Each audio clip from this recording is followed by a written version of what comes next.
The Brandon Peters Show may contain explicit language and detailed plot points. For more information on the show, stay tuned to the end of the episode. Summer, summer, summer of 86 at 40.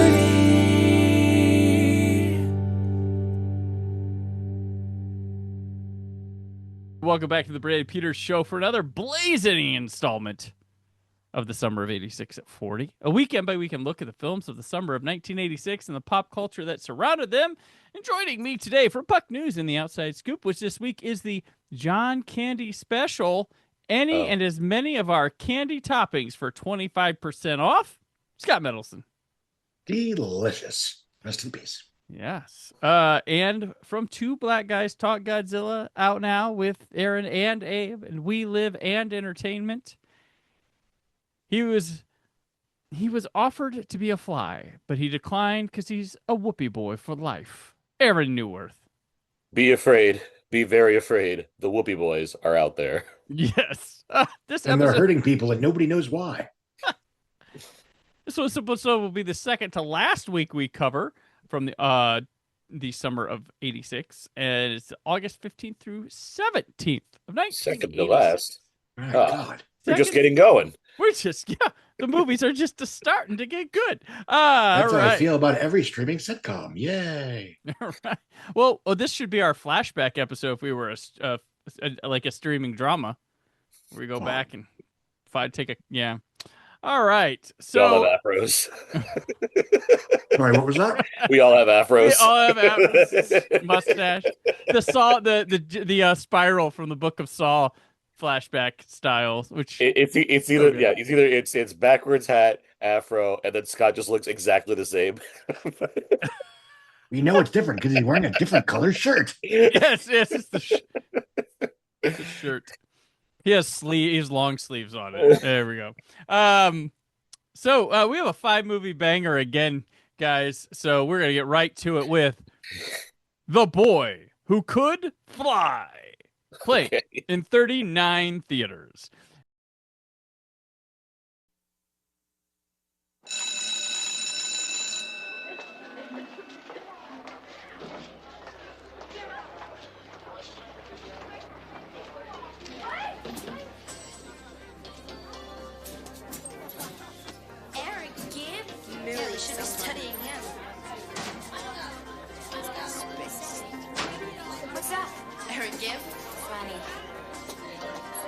What do you suppose she sees in Eric? It beats me. I mean, we're talking heavy-duty difference. Eric's something else. You're kidding me. Have you ever seen Eric do anything weird? Eric Gibb? That's all I've ever seen. Eric Gibb? I still can't believe it. He never talks to anyone.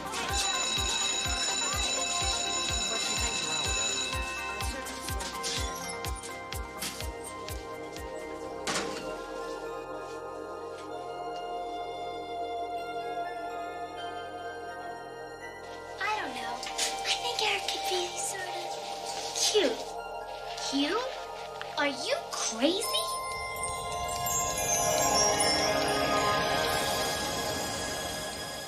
Maybe if you wish hard enough and love long enough, anything is possible. The Boy Who Could Fly.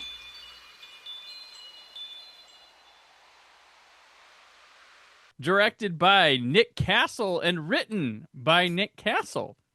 Starring Lucy Deakins, Jay Underwood, Bonnie Bedelia, Fred Savage, Colleen Dewhurst, Fred Gwynn, Mindy Cohn, Louise Fletcher, and Jason Priestley sneaks into a second Summer of series. Who knew? Composed by Bruce Broughton, who previously we had him this summer in Sweet Liberty.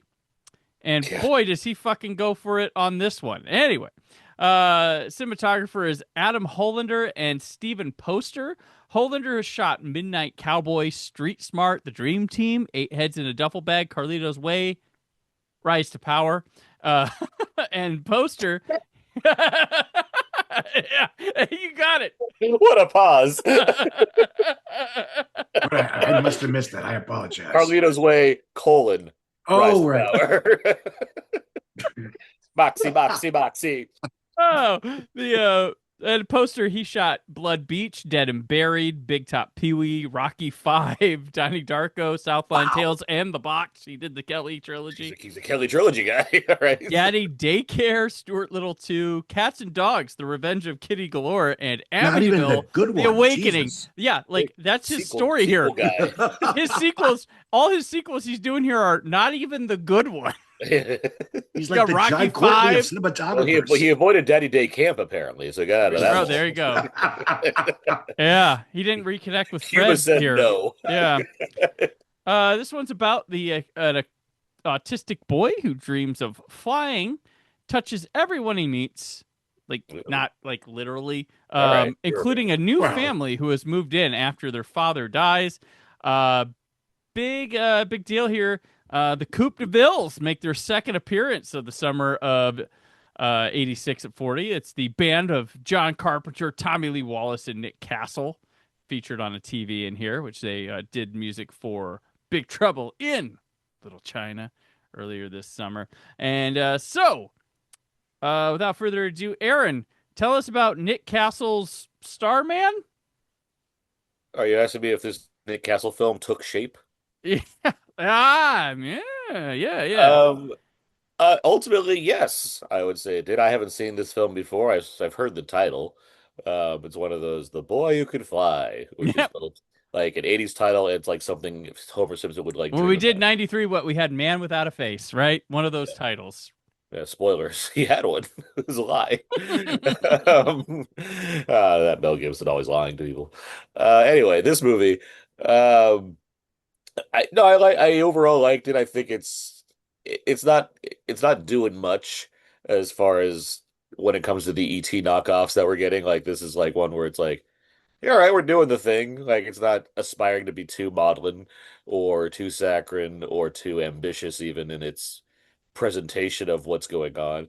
Even me trying to explain why he flies would be like, reasons. Like it's not really like delving in too far beyond like things just happen sometimes.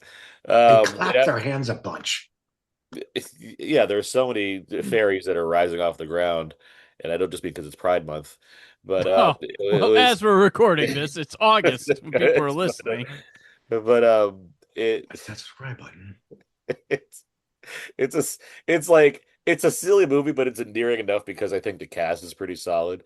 You get nice scenes of Bonnie Bedelia and Savage and Nurse Ratched.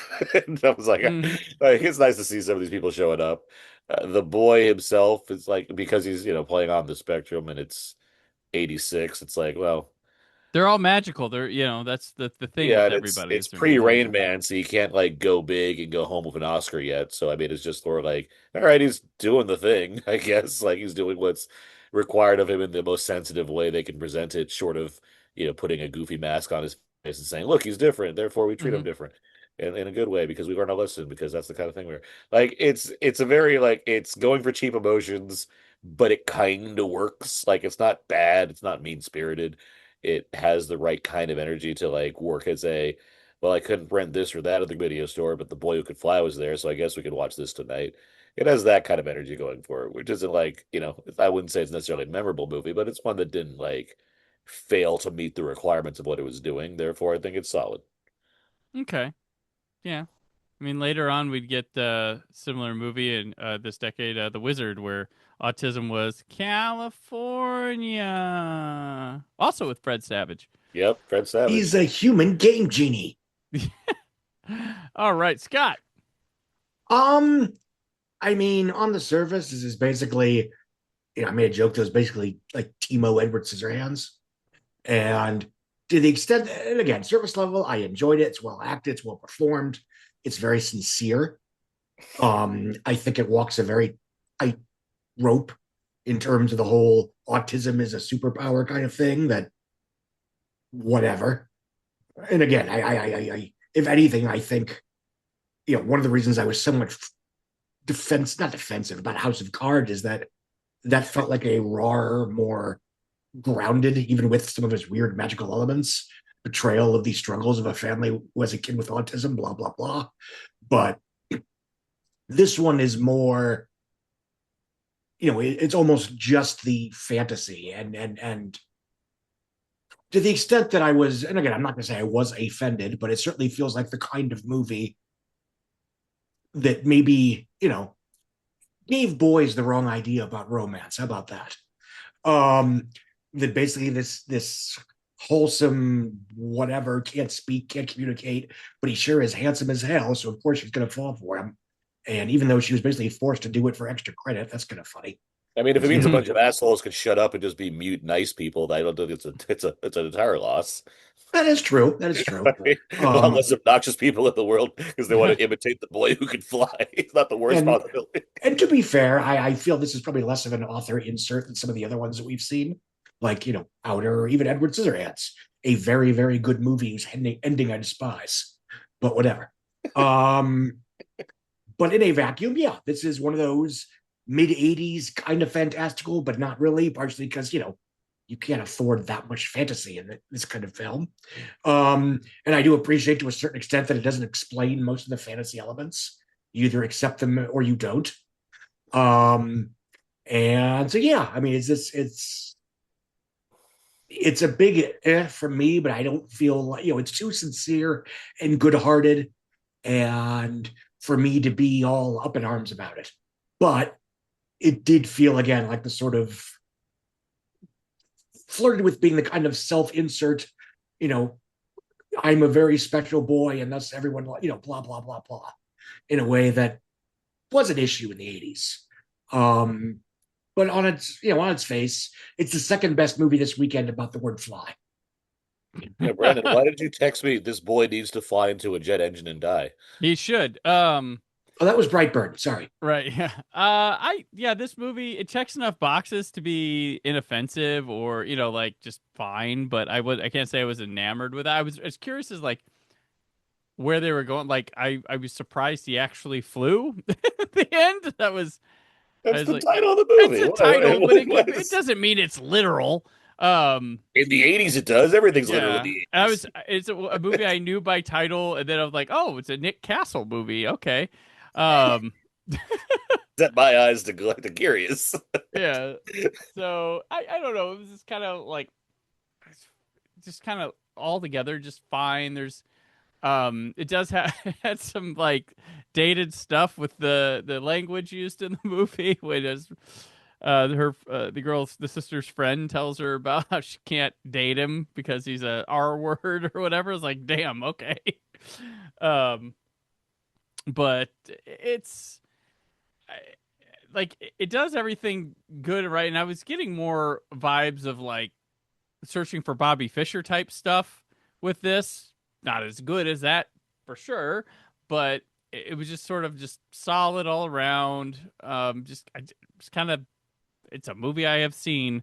I didn't really, the Fred Savage and the bully stuff, just kind of meh, but had a lot going for it. It's not bad, but it's just kind of like okay watching. That's I don't think I'll return to or anything like that. I was just kind of.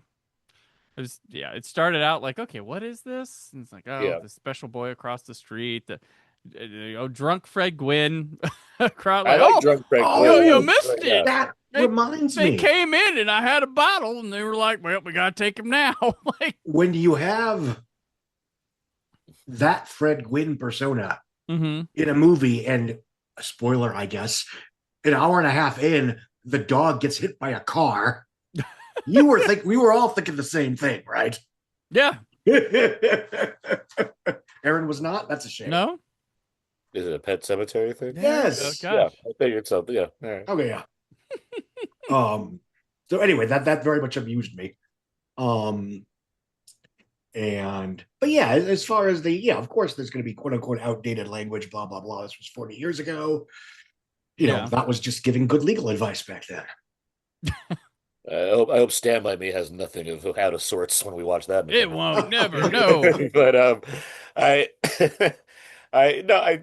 among the family friendly Amblin adjacent movies we've watched this summer that I frankly hadn't seen most of them. Like this certainly probably ranks the lowest, but I mean, I'm happy they've all been. Of all them, this is one of them. Yeah, Yes. I'm genuinely happy that they've all been pretty good. Like at least like I've enjoyed. Like I hadn't walked away being like, oh, this is just a bunch of nostalgic bullshit. Like no, these are actually like made with a sincerity that I appreciate. So like it's nice to know that not all of them are just the Goonies. Like they actually, more or less do want to be about something and try to represent a good-natured will that I can get along with, as opposed to just being a bloated adventure story that goes nowhere for an hour and then decides to Fucking get Short taken Circuit. here. I mean, Short Circuit. I wouldn't even say that's like a family. Like that just feels more like a Steve Gutenberg vehicle, like Yeah. or an Emily Sheedy vehicle, as opposed to like get the family ready because Short Circuit's coming. Like it just happens to be rated PG. So, but yes, yeah. If you want to throw it in there, sure. Short Circuit sucks and it's the bottom of the list, and we should kill it in a fire. I don't like. Yeah. Yes. Like, Definitely Makes no Howard sequel. the Duck look like the guest. Yeah, we need a boy who could swim rather Howard than the Duck is Short 3 Circuit feathers 2. away from an R rating, so that's a whole different story. Three feathers. All right. So yeah, the news is the boy could fly. So what else happened in the news this week? As we Tell move us. on to the news.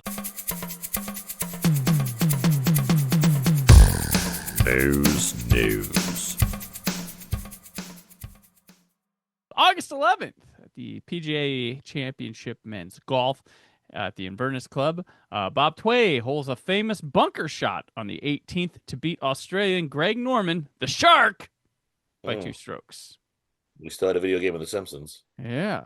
August 12th, Boston Red Sox outfielder Don Baylor gets hit by a pitch for a record 25th time in a season. Now you're just asking for it. What did Good he on do? He knows what he wore. Maybe don't dress that way. Maybe don't. August 12th, Iran fires a missile at a refinery near Baghdad.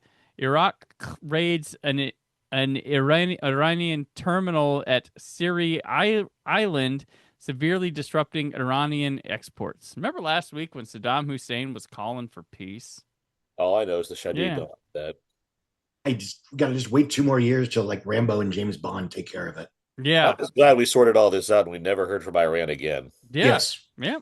All good. I enjoy Charlie Wilson's everlasting peace. I ran so far away from that story, that's for sure. Oh. August 13th, KREAM in Berkeley, California changes its call letters to KBLX, and it's now currently KBFN. That's nice. Enjoy. I have no idea what that means. Radio. August 14th, Pakistani opposition leader Benazir Bhutto is arrested. Having a lot going on over there this week. August 15th, the United States President Ronald Reagan, The actor? the actor, decides to support a replacement for the Challenger. took his time on that one, I guess. Okay. All right. All right, we'll do it.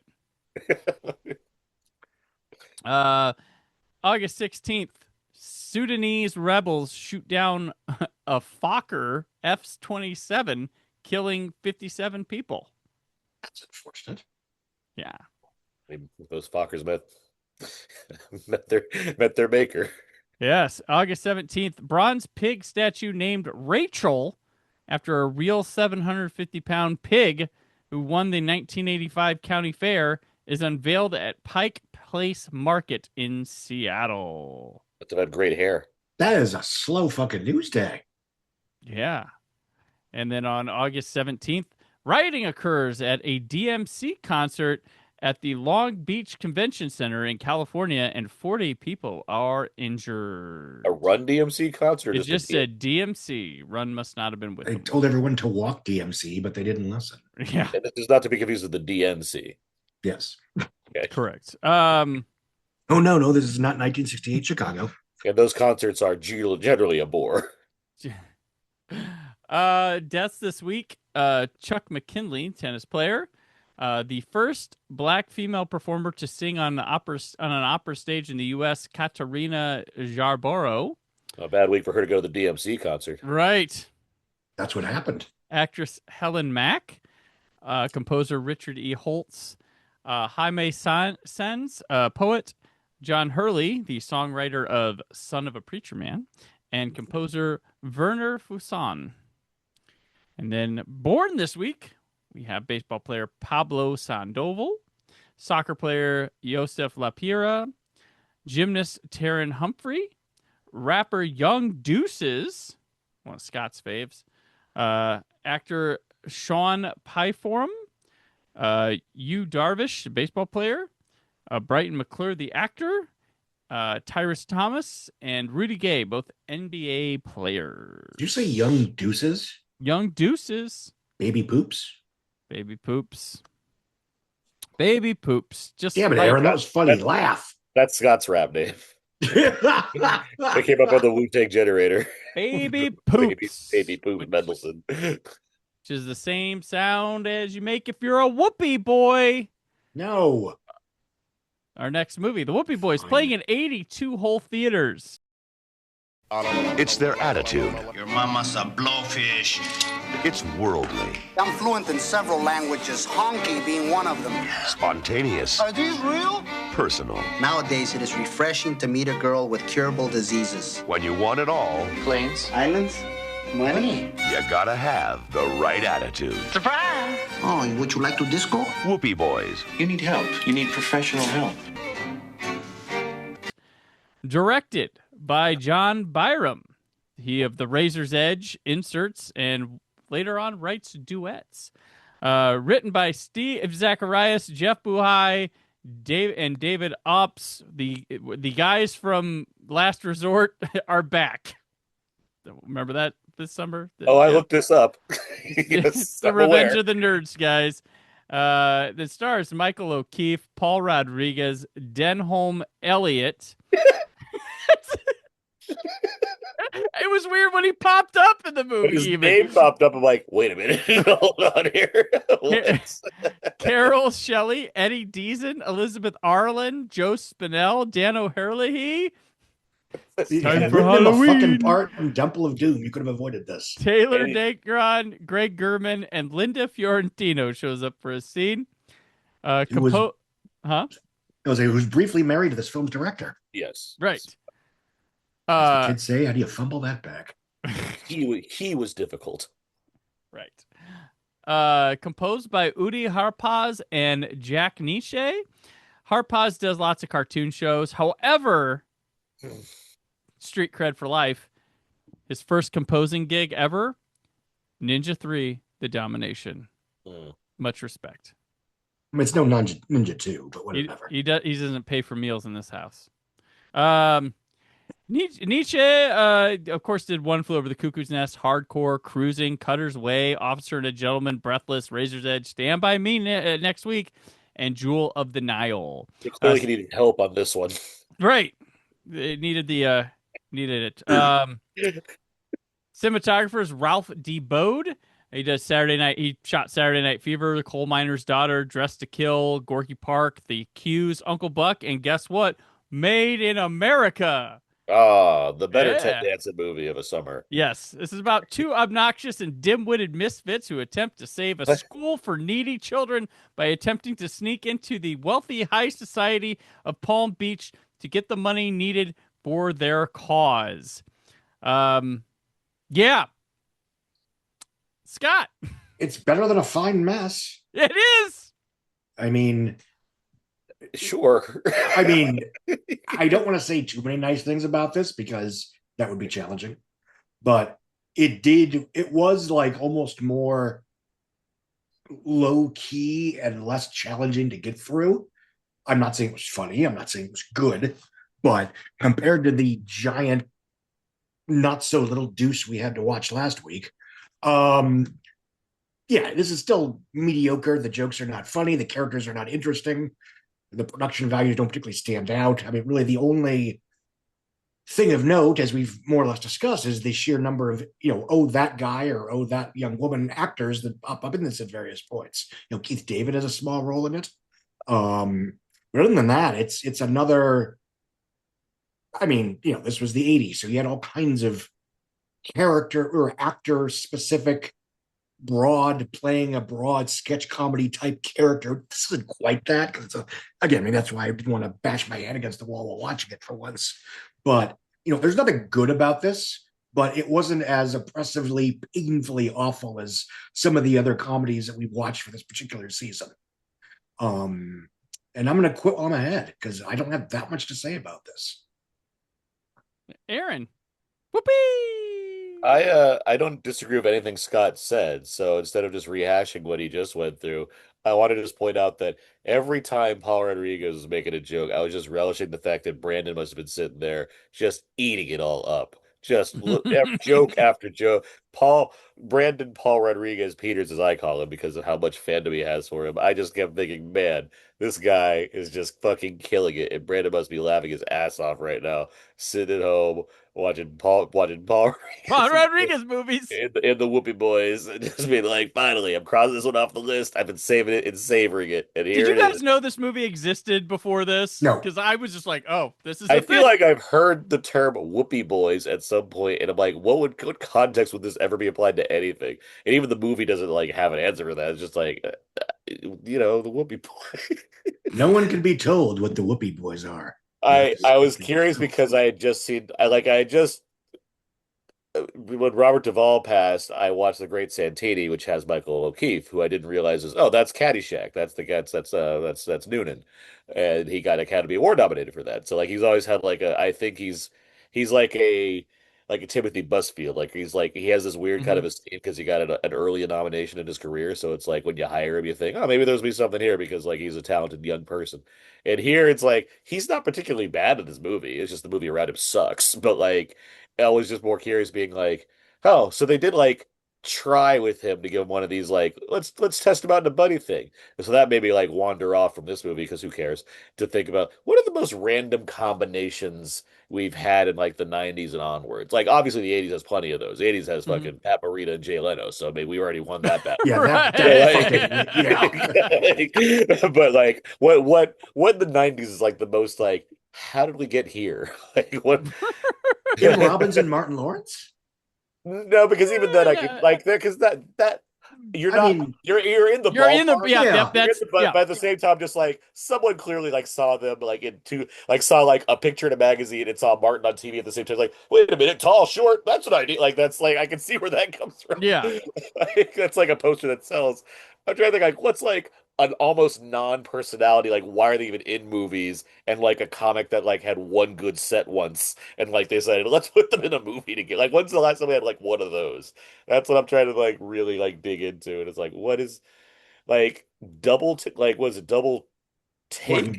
Dennis Rodman and John No, Claude not Van the Damme. Dennis Rodman John Claude Van Damme, because that although that is also in the ballpark, but the one with Eddie Griffin and Orlando Jones. Jones is like clearly because he like the popularity of the 7-Up ads is like seems like the only reason he got a movie role. Even though he's a classically trained actor. He's very good. But like at that point his popularity was basically from being the 7-Up guy. Like we had Steven Seagal and DMX. There you go. So that's what but that's a Steven Seagal and Damon Wayans. Steven Seagal and Ja Rule. No, not David. It wasn't David Wayne. It was Keenan Ivory Wayans, the Glimmer Man. The Glimmer Man. Am I thinking of the Bulletproof with Adam Sandler? Bulletproof is David Wayans and Adam Sandler. Okay, which that one makes a little more sense just because they're both comedic talents and whatever. He didn't have this weird because he had like a low down dirty shit. He had like a couple like let me try to do action. He had Most Wanted with John Voight, which is the same movie as Shooter. It's exactly the same movie as Shooter. Yeah. like literally to the point where I'm like, why did they remake Most Wanted?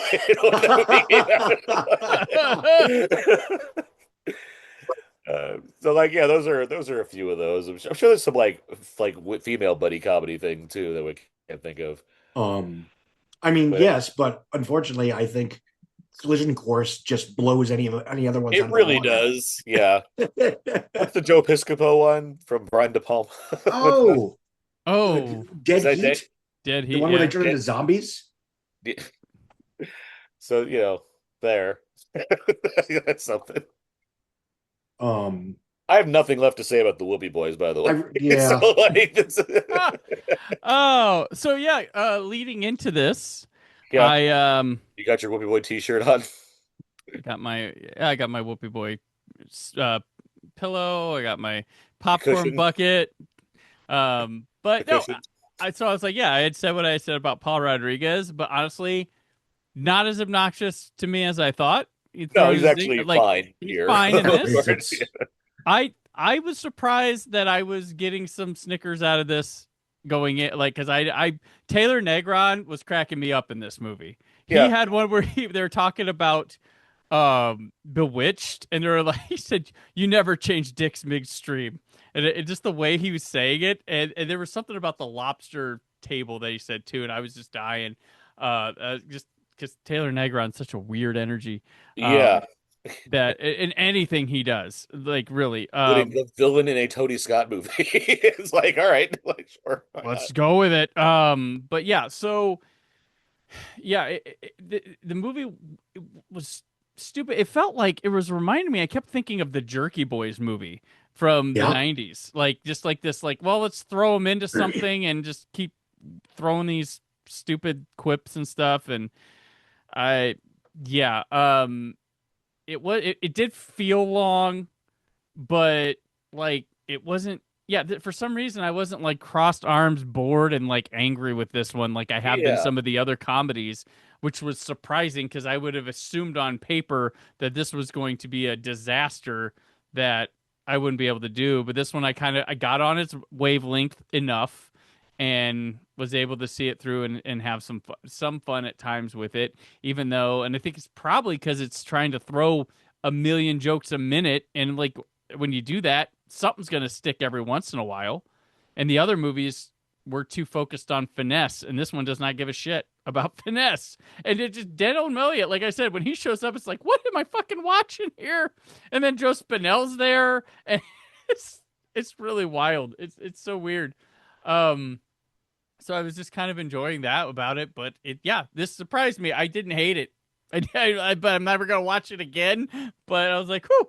It was like, oh, made it out of this one. I was mildly surprised, but yeah, I'm not defending this movie like that. But yeah. Oh, just if it matters, the zombie-ish buddy cop comedy with Joe Piscopo and Treat Williams is dead heat. Treat Williams and Joe Piscopo, that's got to be on the list, right? Treat Williams. What's the one I'm thinking of? What's the other one? Is it Danny DeVito? The Brian De Palma movie. No, that's Wise Guys. Wise Guys. Wise Guys, yes. Yeah. Is that DeVito or Pesci? That is DeVito and Piscopo. DeVito and Piscopo. That's what I thought. Mm-hmm. Okay, that's another. Yeah. All right. But I was thinking of a completely different, I hear you. inferior picture. What about Stallone and Rob Schneider? It's weird it's weird that he like got off Demolition Man and was like making Dread and was like, this is my guy. We need Sly. We need to like put you with there was this guy on the Demolition Man set, Rob something, the copy guy. You know, we got him. Let's get it. He's funny. Makes me laugh. And you think you got Leo Getz, but you don't got Leo Getz. We have the same politics too. You know, we're both Bush guys. So yeah, we hate woke. Right. he was very omnipresent about that one. But back in the 90s, Stallone and Estelle Getty, obviously, for Stop Where Mom Will Shoot. Oh yeah. Oh God, forget. Yeah. Honestly, Schwarzenegger and Belushi. I mean, that's weird. Yeah. That's Gene from the Hackman Pat Morita. Gene Hackman and anyone they tried to pair him with. Owen Dan Wilson. Aykroyd, Owen Wilson, Ray Romano, like he's like, he's like, what if we stuck Gene Hackman with somebody? He's got to be really angry at him. It'll work in the edit, right? Oh, yeah, we'll get it. Everybody's favorite winning comedy duo: Jim Carrey and Tommy Lee Jones. Yes. Oh boy. Friends. What if they like mended fences over the years and they actually do like hang out with each other? Now they just both paint. It wouldn't shock me. It wouldn't, right? You'd just be like, oh yeah, Jim came over the other day. Yeah. Oh. And he was like, you know what, Tommy, you were right. You shouldn't have sanctioned my buffoonery. I was a real asshole. It's okay, I don't know what Jim. I was doing. And I really liked your number 20 whatever movie. And he's like, don't lie to me, Tom. I really liked Man of the House. Shut up, James. Oh, all Jimmy right. Dowd and Queen Latifah. That's, you know. Oh, Jesus. That's a match made in There hell. we go. That's one of them. All right, guys. Well, we're gonna take a break from all this joking around and go to an ad break for our next film. So there's Aaron's classic. Oh God. And here we are. You can be LA, you can be the road, but you can't be the taste of life's pride. You can be the drum to a beating hum, but you can't be the taste of life's pride. You can be the heat out on the street. The only diet soft drink with lime, and nothing beats that. Dungeon is insane. She made a choice there. My thought 7-Up there. that looks more like Gem and the Holograms than the actual fucking Gem and the Holograms movie. Yeah. And that makes me angry. I Anyway. like the can is like green. Like you could like accidentally grab that. Don't talk about her ass that way. Yeah. Yeah. Because they would make the can white later just to differentiate. But 7-Up had it going there where it had a white can there. But she chose Like make 7-Up yours. Make 7-Up yours. So good. Yeah. Campaign I forgot about. Huh? That's a campaign I forgot about. Make 7-Up yours. Orlando Jones. Yes, there he goes. Oh, that was okay. Yeah, that's what I'm saying. That's Like, how that he was got up to, yeah. That's how he was going. And then I saw Drumline. Like, holy shit, he's great. He's a I good like him. actor. Yeah. Yeah. It's trouble because that's after like he does Evolution and The Replacements. And then like Drumline comes along. He's like, oh yeah, by the way, I'm a serious actor. Like I can do this. Yeah. Think of like David Allen Greer, where at least David Allen Greer's like super funny. Like so, it's like okay, but like it's a classic. He's like he and Denzel went to like the same school. Like they're like came up together. Yeah. Very good stuff. So Could you imagine if Dag got on to like he got like an Oscar nomination for like getting a soldier story for the role instead of Denzel, and Denzel was like, I guess I gotta work with the Wayans, and then Denzel's on A Living Color for like 6 years. that'd be what an God. insane turn. You think that sliding doors would be a fun one to watch? Like Does this mean James Earl Jones wins for Field of Dreams? I guess so. Right? Oh, I mean, that'd be like if the next movie was a hit and they went on and make the next book of it with this cast, as we talk about Manhunter, which played in 779 theaters. Somewhere between dreams and reality lies the key to a killer's identity. You want to know how he's choosing them, don't you? Hunting in that dangerous place is FBI agent Will Graham. What is it you think you're becoming? The closer he gets to the killer, the more deadly the dreams become. Manhunter. Starts Friday at a theater near you. Check local listings. Directed by Michael Mann. Written by Michael Mann, based on the novel Red Dragon by Thomas Harris. Starring William Peterson, Kim Grease, Joan Allen, Brian Cox, Dennis Farina, Stephen Lang, and Tom Noonan as Francis Dollarhide. This is composed by The Reds and Michael Rubini. Rubini known for The Hunger. And is shot by Dante Spinotti, who we had previously talked about in Choke Canyon. Who's otherwise a fucking goat. Yes. We all got to get money somewhere. This is about former... And it was all downhill from Choke Canyon. Yep. He's slumming it here. Former FBI profiler Will Graham returns to service to pursue a deranged serial killer dubbed the Tooth Fairy by the media. If you were like listening to our conversation today and are like, damn, I wish they would talk about this movie for the length of the feature rather than just a short amount of time, you can go back to Out Now with Aaron and Abe's commentary series where we did all the Thomas Harris novels to movies for some reason randomly at the beginning of 2023, was it? Or 22? 23, I believe. And I actually read the books for it. It was a great 4-month run, or 5-month run there. Yeah, don't forget Hannibal Rising. Yeah, can't forget that one. Like, you want an X-Men Magneto origin story?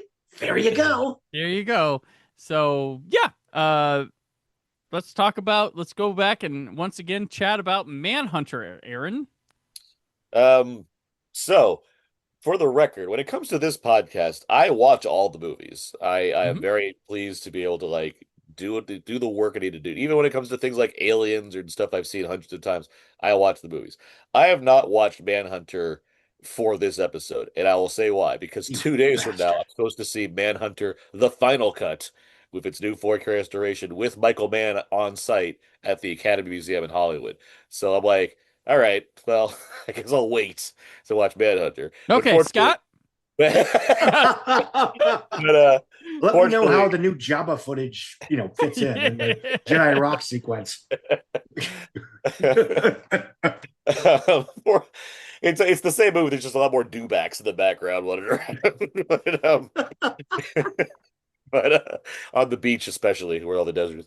Yeah, fortunately, I've seen Manhunter plenty of times with the fucking rules. I mean, like, like Scott's gonna, talk about how Silence of the Lambs is basically his favorite movie ever, but it's like this is a strong and this is no slouch, and he's right. Like this is a perfectly great movie in its own right that happens to have like a zeitgeist capturing iconic sequel. But yeah, this Manhunter is a terrific crime thriller. It's Michael Mann before he's like he has his 80s. I guess it's like his 80s period you would call it, because he certainly like has distinctions between this and like Thief versus things like Heat and Collateral, like in terms of like the kinds of things he's doing as a director and whatnot. And here he's still like, it feels like he's experimenting, except it's just he's so successful in pulling off what he's trying to do as far as putting you into the mind of a serial killer, putting you in the mind of an empath who is so, connected to like what he's trying to do. You have William Peterson here, who is fantastic, and his other big movie of the 80s when it comes to like giving him a big juicy cop role to play. Tom Noonan's fucking scary in this film as the Tooth Fairy. And I'm saying this while Scott, has taken off his shirt now and has presented his red dragon tattoo. Like, I didn't know you got that. Like, well, I did it this week. That's why you should watch them on YouTube, listeners. Yeah, the YouTube visual version is a really good one this week. It really fucking hurt. I think it's still bleeding. Yeah, it is. Holding up his Iron Butterfly vinyl too. You can turn back around again. You don't need to face us at the back all the time. But the Spoiler, movie. I am the dragon. And we have young Quaritch himself, young Stephen Lang as the reporter, right? Who looks like a weird, dirty coward like he does in Tombstone versus the Jack 70-year-old that he is in the Avatar movies. But like this is just a matter of me listing things that are great about Manhunter, because it's like, what else do you do with this movie at this point? Like it's fortunately found its audience. We're gonna get to its box office later, which was not impressive, but fortunately, it's a really good movie that was regarded well enough, so it's like held on to its esteem. It has the Brian Cox Hannibal Lecter performance, which is not like as iconic as what Anthony Hopkins would go on to do, but it's certainly like adds another dimension to something like this, because you're watching a movie already that's telling you a very specific story about this serial killer, and the movie's like, what we should do? Let's take a break to deal with some other guy that you don't really know too much about beyond the fact that they have a history, and just let you sink into the fact that this guy's wildly interesting on his own, and then leave him alone for a while and don't do anything with it. It's like, that's so unconventional, and yet it like works so well into the fabric of this film, along with every other thing that they're trying to do, whether it's a torrid romance between a blind woman and a serial killer that happens to involve a tiger for whatever reason in one scene, or relying on Iron Butterfly to supply the score of the final climactic moments that is iconic in its own fashion. There's just great stuff throughout this thing. It's stylish as hell. It's well acted. It's great. It's wonderfully shot. It has a great score. It like all the detail is there. It's man just like knowing how to do this kind of thing. And I literally I can't wait to watch it days from now. Right now, I'm so excited to see it on a big screen. I've never seen it on a big screen before. So. Gotcha. I mean, it's no Hannibal Rising, but right. No, I imagine a lot of people my exact age. I saw this when it aired on like NBC, right when Silence of the Lambs was kicking ass, and it was sort of sold as this prequel to the Silence of the Lambs. Blah blah blah. Hannibal Lecter got his start here, whatever. And obviously, I was very taken aback because aside from it not being like Silence of the Lambs, which I hadn't actually seen yet because my parents were mean. I could read the book, but I couldn't watch the movie. Stupid thing. But even aside from, not looking like what I assume Silence of the Lambs did, it was, it didn't look much like any other movie I had ever seen at that point. Because I was not quite 11 years old yet. Because, Silence came out very early 91. So, this kind of stylized, synthesized, what we consider now almost prototypical 80s cop thriller, it's sort of, I'm not going to say I was like, oh my God, this is amazing. Because honestly, it took me a couple watches to get on its groove. Because again, I was 10. But, I came to eventually appreciate it that, on its own merits, it is spectacular. It's sort of, this is an awkward comparison. It's the Batman Begins of Hannibal Lecter movies.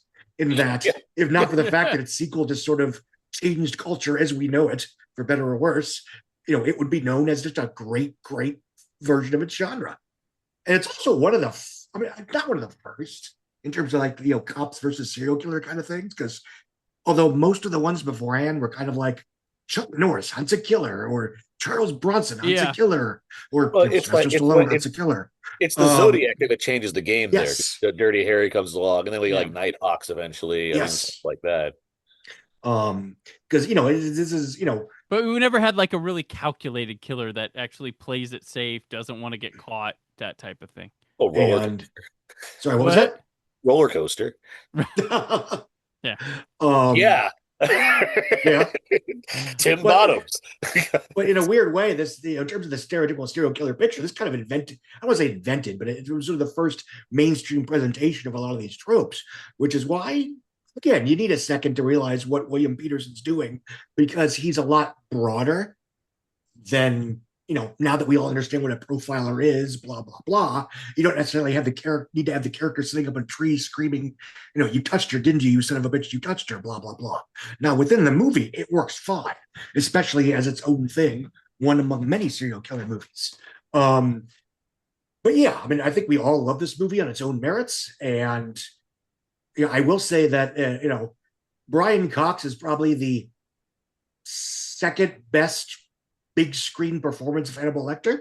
So just behind Hopkins in Silence, but way above Hannibal or Anthony Hopkins in Red Dragon, Hannibal, and whoever the fuck is it? Oh, okay, you're okay. Gotcha. I thought you meant like the actor was like, he's one of the three, that's for sure. Yeah. And what I've always liked about this performance is, even more so than Mads Mikkelsen on the TV show, which I very much enjoy on its own merits, this is like the only Hannibal Lecter that feels believable as someone who was once a working professional psychiatrist who saw patients and diagnosed people and wrote prescriptions. Because the other ones, for better or worse, do have that sort of gothic supervillainy that's like, he has no camp. He's all drama. No, and it works. Just a guy. It feels when him and Will Graham in this movie are together, it feels like Dr. Patient.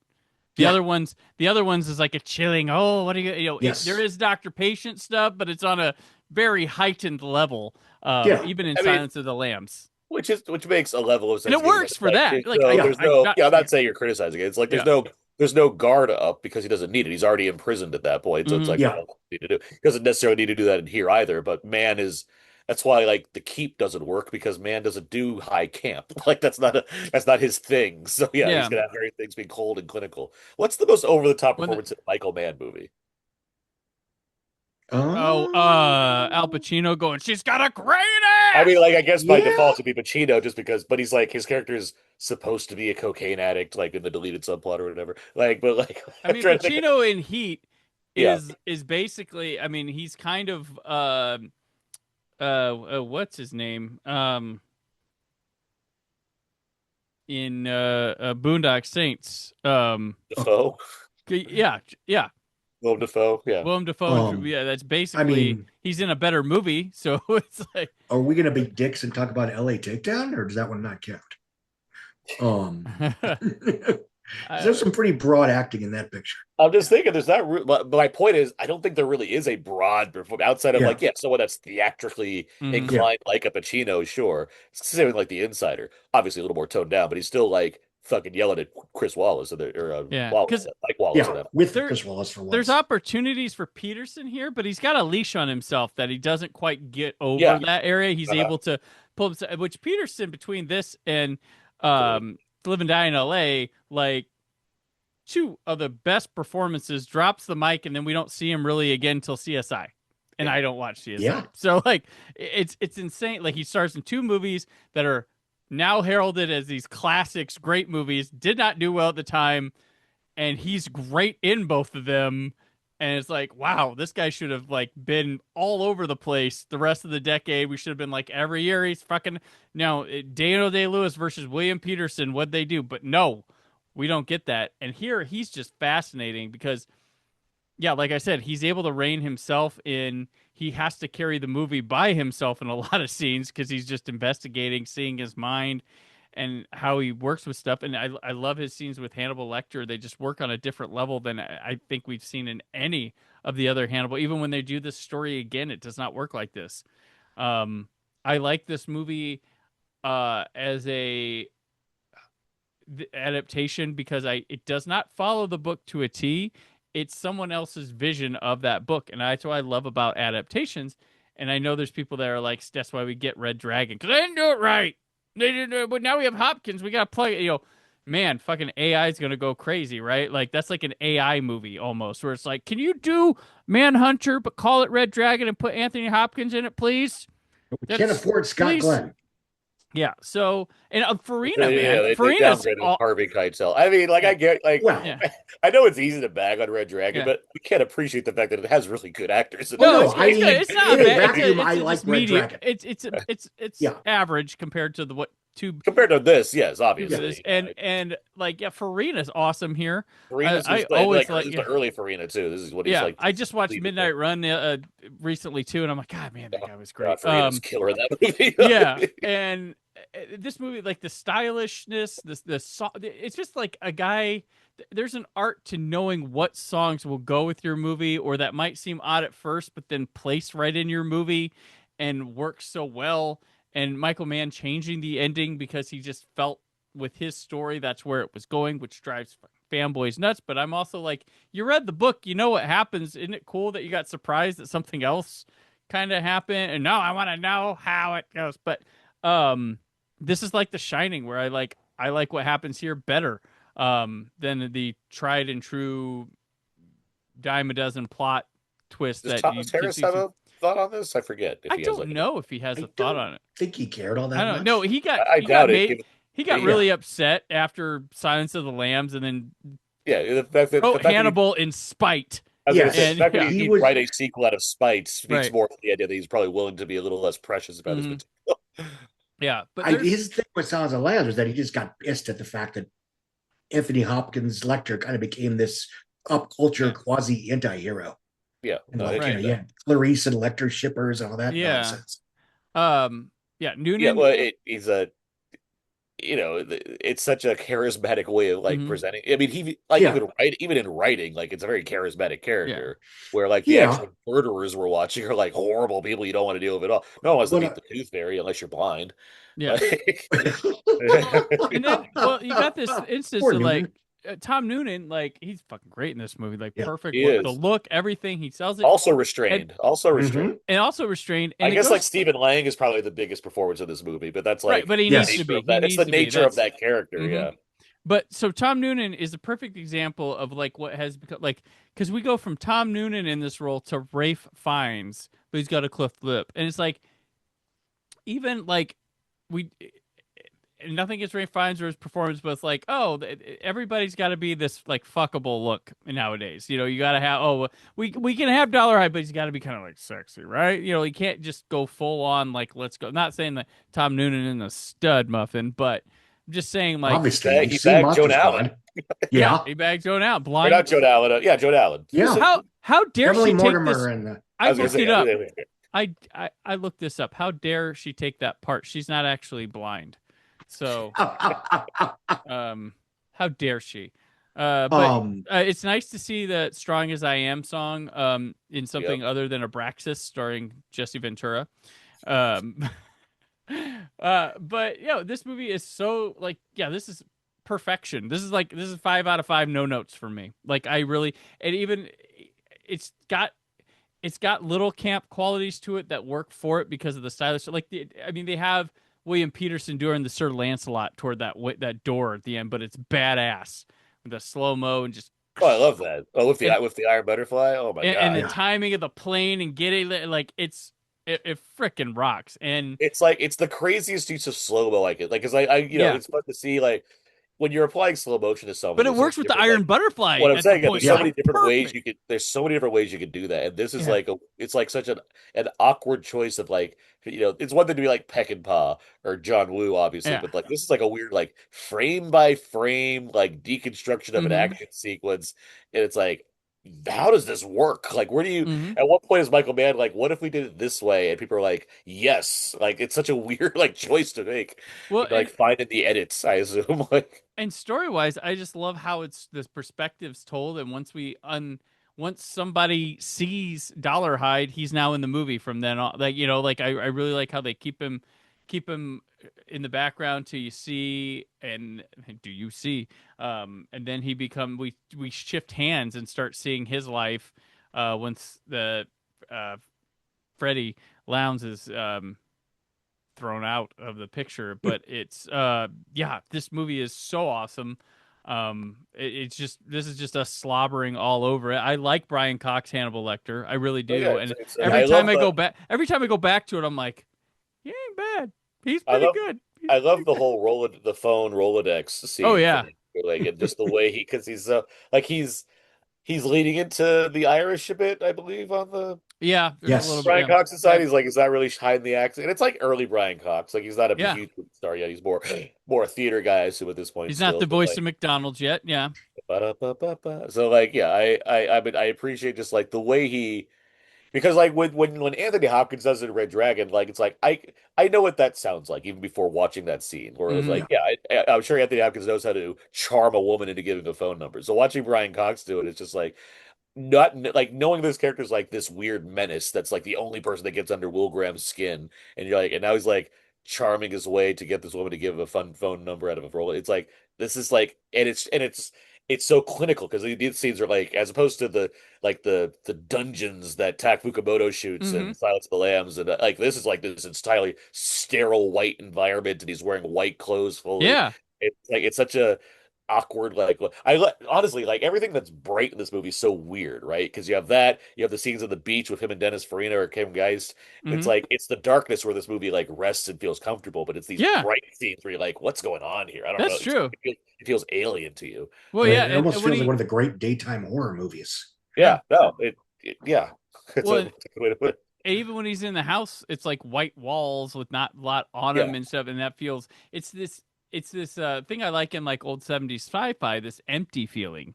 Like everything's not overthought, it's not overdone. It looks normal, but it's also kind of spooky because it's this like because we don't have like the modern version of horror yet. We don't have like slasher stuff yet. We don't have like Exorcist to a point yet. Even Exorcist is kind of clinical in its own way, obviously. That's Friedkin, the most clinical man. Yeah.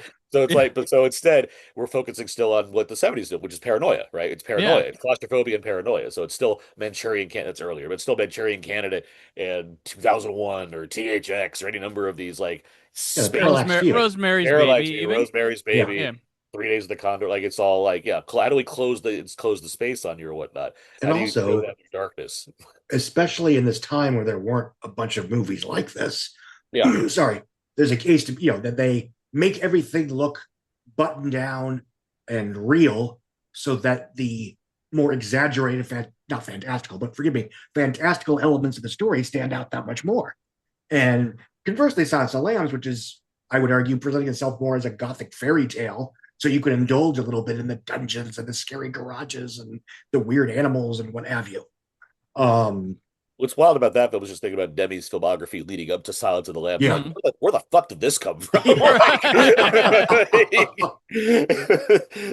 Married to the Mob and the Talking Heads fan guy, like he like it'd be like if whatchamacallit made the River's Edge after the Whoopee Boys. Yeah, exactly. Yeah. Didn't know the Whoopi guy had it in him. But no, this is a very good movie. Another thing I've always appreciated, especially in retrospect, is that it is about a damaged cop who went a little over whatever, but he's not a dick. He, when his Yeah. son is confused about what's going on, he calmly and explicitly yeah. explains exactly what happened and how it affects him and what he's doing to be better. And, so he's not some damaged, the job destroyed me and I'm an alcoholic, so everyone left me. Wah. Well, it's an entire reverse from the 211 and Died LA character, where that guy is a live wire, improvises by the second, is basically dirty, except he's just doing the greater good. I mean, he's almost a comedically stereotypical, corrupt 80s cop. It's like McBain on The Simpsons. But this is almost the exact opposite. It's closer to bad comparison, but like Stallone and Nighthawks. I wonder if in the final cut, Aaron, if they're going to keep the director's cut ending in there, where he shows up at the family's house, just being like, "I needed to see you. That's all." I'm honestly very curious. Because it's a cool ending. I have no idea if it's that elaborate or not. So. And this movie just fucking ends too. Yeah. Like it's like, all right, we got him. Yeah. It really, yeah. Yeah. So like Scott watching this on TV, we will move on to our TV ratings for this week. Tonight, join ringmasters Dick Clark, Dionne Warwick, Merv Griffin, Barbara Eden, and dozens of stars for the all-new 11th annual Circus of the Stars. Number 1. Cosby. No. Oh, poor Bill. Family Ties rerun beat Cosby by 0.1 in the ratings. Oh, there must have been a Reagan episode. Yeah. Number 2 is The Cosby Show with the rerun on NBC. Now, number 3 and number... let's see how many of these. Oh, no, just number 9. But the other 3 parts would be highly rated too. But Phil Donahue Examines the Human Animal, which aired Monday through Friday on NBC. And this was a 5-part television miniseries about the project explored human behavior through the lens of evolutionary biology, cultural norms, nature versus nurture, and societal relationships. So Phil Donahue book and movie. The Monday and Tuesday portions charted this week at number 3 and number 9. Number 4 would be Cheers on NBC with a rerun. Number 5, Family Secrets, which was a rerun on NBC. This was a 1984 TV movie starring Maureen Stapleton, James Spader, Melissa Gilbert, Kimmy Robertson, and Gary Sinise, Stephanie Powers, and Irene Tedrow. Secrets. Number 6, Circus of the Stars on CBS. Who's in that? I didn't know for this year. It's a secret. Bill Cosby. The Whoopee Boys. Whoopee. Paul Rodriguez. Circus of the Stars. Brian Cox. Number 7, a rerun of Murder, She Wrote on CBS. Number 8, Brian Cox. With Brian Cox. Number 8, Moonlighting, a rerun on ABC. And of course, number 9 said Phil Donahue. And then number 10, Who's the Boss, rerun on ABC. On movies this week, Friday. Scott, we're coming full circle. Huh? What swashbuckling musical from the summer of 82 at 40 was on CBS on Friday? Oh, the other awful pirate movie? Yes! Full circle. That's here. His official title, by the way. Title. Which movie? The pirate movie. We covered its release in 1982, and now here it is debuting on television in 1986. It must have been part of some package. There's no audience demand. Trust me, that was not the case. Yeah. You weren't there, Aaron. You were there. We survived. You weren't born yet. You wouldn't know. Makes Grease 2 look like Blade Runner. Yes. Grease 2 is as good as Blade Runner. Sunday. Wrong. Sunday, ABC showed The China Syndrome. Ooh. From 1979, and NBC that night showed Phobia from 1980. Other TV movies this week, other than Family Secrets, on Saturday, ABC showed The Ewok Adventure from 1984. Caravan of Courage? That's been retitled Caravan of Courage. Okay. Which I meant this as a compliment when it came out this past summer, but the Mandalorian Grogu reminded me of the Ewok movies on TV, and I meant that in the best way possible. Yeah. Very heavily creature puppet features stuff with, the low stakes adventures and the way they are. Low stakes. That boy's family is dead. Yeah. Yeah, but there's already dead. There's nothing you can do for him now. Right. And the sequel had what's his name? Diabetes guy. Wilford Brimley. Yeah, he was in one of them. Yeah, he was in one of them. So he's a Star Wars vet. The Firm. Yeah, he's a Star Wars veteran. Yeah, he was the original Pork. He was the later Porkins. He's from the Porkins family tree. The Porkins. Is it the Logan version of Porky? Yes. Porkins. Fuck. Porkins. All right, so let's head on to our next movie. Playing in 1,195 theaters. The Fly. Dr. Seth Brundle's brilliant invention goes horribly wrong, and two beings merge into one.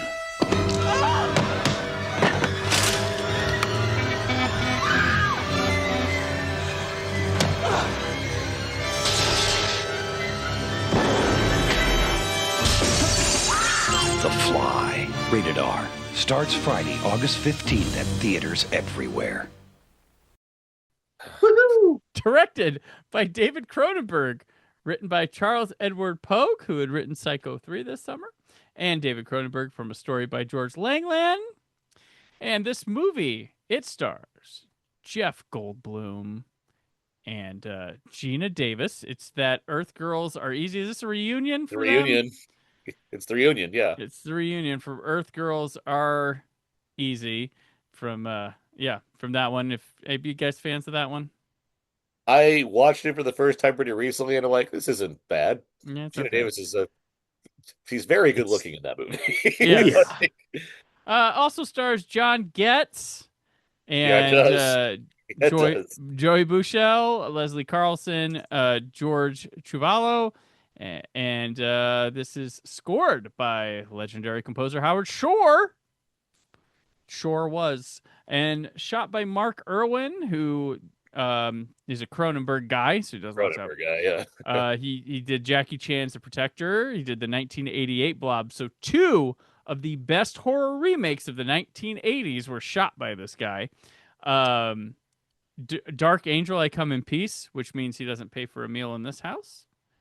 RoboCop 2, Showdown Little Tokyo, Passenger 57, Dumb and Dumber, Scream. There's Something About Mary, Kingpin, Me, Myself, and Irene. So he's a Fairly guy also. Yeah, Fairly guy. He did Cronenberg and Fairly. He did old Fairly School. He did Old School, and then, in the chat, Aaron said, don't forget to mention Vampire in Brooklyn, Steel, and Freddy Got Fingered. Oh, so he's the guy that got fired by Wes Craven on Scream. Yeah. So, in this movie, a botched experiment transmutes a man into a monstrous insect. Botched. Very botched. All right. Scott, tell us about The Fly. It fucking rocks. No, I've always very much enjoyed this movie. I think it's a very good example of how, not all remakes are bad. And this is one that I think even in 1986, most of us knew that it was based on a 1950s Vincent Price movie. Mm-hmm. It certainly wasn't sold as this perfect film from your childhood is back. It was, sold as this new extreme, grotesque vision of horror. And the special effects were very much buzzed about in terms of, for people that didn't necessarily seek out grotesque horror films, this might have been one of the goriest movies they've ever seen. Wasn't it? So, I mean, sorry, but isn't it like at that time Cronenberg's kind of on a run? Isn't it from like a guy that he's kind of known for doing this at that point? So wouldn't that be? Yeah, but this is, I would argue, and I'm looking at his filmography in case I'm wrong, his most commercial picture. And but this is off the Dead Zone, which was weirdly he's coming off of Dead Zone and Scanner. Well, the Dead Zone had almost no graphic violence in it. But no, you're right in terms of he is a name that a trusted name in horror. Because he is on a roll. He's got even just in terms of like mainstream, whatever, Scanners, Videodrome, Dead Zone, The It's Fly. like it's been a rise for him. Yeah. At that point. So, yeah. Dead Ringers, and then I'm not going to say he falls off, but It just becomes more indie again. But like for the '80s, he has like this weird like commercial rise. That's my point as far as how you would market this movie at that point. Yes. Oh, sorry. But yeah, and excuse me, I did not realize until I saw it that the phrase "be afraid, be very afraid" was from this movie, and that's always fun when a phrase that you just assume was part of generic popular, vocabulary. Oh no, it's from a specific piece of art. And as for the movie, it's obviously it still holds up. It's a spectacular piece of, gothic romance, not romance, gothic horror. It looks great. It looks like a movie that was shot yesterday in terms of production value and what have you. And what stands out then and now is this fucker just moves. I mean, you cut to black and he's speechifying at Gina Davis within like 90 seconds. They're at his lab and he's explaining his, newest doohickey or whatever. And this film doesn't take a breath for the first act, I'd say. It really doesn't slow down until he, gets jealous and does the experiment on himself, which, and this is neither criticism nor compliment, but, if this film had come out today, you'd have a bunch of, think pieces about how it's appropriate to look at toxic masculinity. Then you'd have the social media pushback of, ooh, it hates men, wah, wah, wah. I only say that just because A, it's funny, and B, the kind of stuff that we now talk about with yellow highlighters is not new to the language of popular cinema. We've been having these conversations for a while. Or smart people. That's true. Yeah. And watching this again for the first time in a while, it's like, oh yeah, I can see why everyone wanted to fuck Jeff Goldblum in the 80s and 90s. I get it. And especially in those early bits where he's just raw, crazed but not crazy charisma. And although I do think it's funny, even though they kind of explain it by the third act, but where he does the experiment, he starts transforming, and then he turns into this, understandably, I guess, megalomaniacal, narcissistic, psychopath. It's like, aha, he now has he's turning into a fly, because obviously all flies are like narcissistic lunatics. Again, not a criticism, just something that made me chuckle. Well, it's the power trip aspect. Yes, of it. Not unlike absolutely. Invisible Man movies. Yes, and again, it makes sense. It just amused me. Again, it's amazing that Ant-Man hasn't turned into that. That's what I've been waiting for. I want to see Ant-Man go dark based on his powers. Like that's what it's. Well, after fucking Quantumania, where else are you gonna go? You know how much fun it would be to see an Ant-Man 4 where Paul Rudd goes bad? Like that'd be so fucking cool. That would Avengers be almost Doomsday. as great as if Paul Rudd came back to reprise in Halloween Kills. Yeah, if he's the reason Doomsday is because he went bad. He murders all the Kangs. That's why we have Doomsday. Oh, these are all good ideas that be better with what we end up with. What if? Shut up, Jeffrey Wright. But no, I mean, this is another one where it's almost no shit Sherlock. This is one of the best major studio horror films of the 80s. It's one of the best horror remakes, period. And I say that as someone that can certainly name a number of ones that I think are very good on their own merits. And it's one of those films that, surprisingly, it's incredibly small scaled. There's really only 3 speaking characters of note, but it doesn't feel small. It feels big enough, like a movie, pardon the cliche. And I'm certainly not one to say whether this is Cronenberg's best movie, but it's certainly his most successful combination of, getting his freak on versus actually making something that's appealing to mass audiences.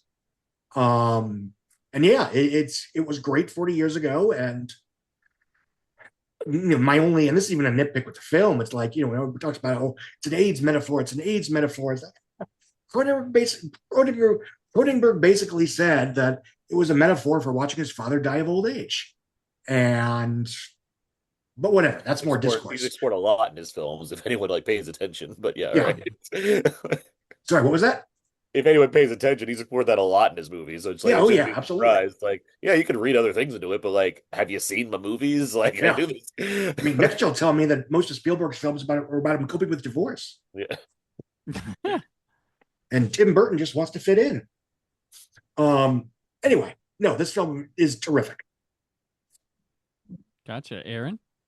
Yeah, I mean, we have Manhunter and The Fly in the same week, and it's like, well, these are just two all-timers. I mean, these are both some of my favorite movies. I love The Fly. I'm a huge Cronenberg guy. I it's splitting hairs between like this and like a couple other Cronenbergs as far as my favorite of his, but it's like this movie's doing nothing wrong. Scott's exactly right as far as the kind of amount of scale it's able to present and what it's able to accomplish in a short amount of time. Because the movie's like 90 minutes, and yes, it is like it's a three-character play. So I love to see this on Yeah. Broadway. Like, what how that goes, disgusting. But it's I was thinking about this as I was watching it earlier.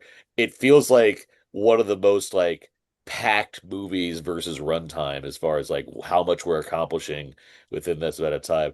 Here's my reach. There's a Polish director, Paweł Pawlikowski, who's made a couple films recently, Cold War and Ida, that I adore, and they are I call them 90-minute epics because he makes these like World War II adjacent movies that are they're 80-ish minutes without credits, and yet they do so much and incorporate so much amount of time and like emotion and all these things. But it's like it has like the scale of an epic, and yet you could watch this and then go on with your day like right away afterwards and still have most of your day left. Can watch two movies. Yeah, you can watch Ida You can watch and The Fly Cold too. War and the Fly too. By the way, I watched The Fly 2 after this because I hadn't seen The Fly 2 in a while. That movie is gross, and I kind of love it. It's Brian yeah. Usner, right? Yeah. Yeah, and it's and it's fun to watch that movie and think this is the Eric Stoltz that would have played Marty, that would have been Marty McFly. Like, Yeah. that's what he would have been doing in this role. Anyway, but this movie, no, it's so like Jeff Goldblum. Yes, is like he's so this. This is such a great like I should have been nominated for an Oscar role. It's ridiculous. Yeah. So good in this movie. He has to incorporate so much and like Goldblum's so naturally likable. So like seeing him like go down this, especially this part of his career, see him go down this route where he has to like turn into this horrible thing, both in personality and physicality. It's so great to watch and just to think about the amount of effort that went into every single one of the different fly makeup processes he had to go through. It's so like the detail here is wonderful, and him as an actor having to like play that out is so like special.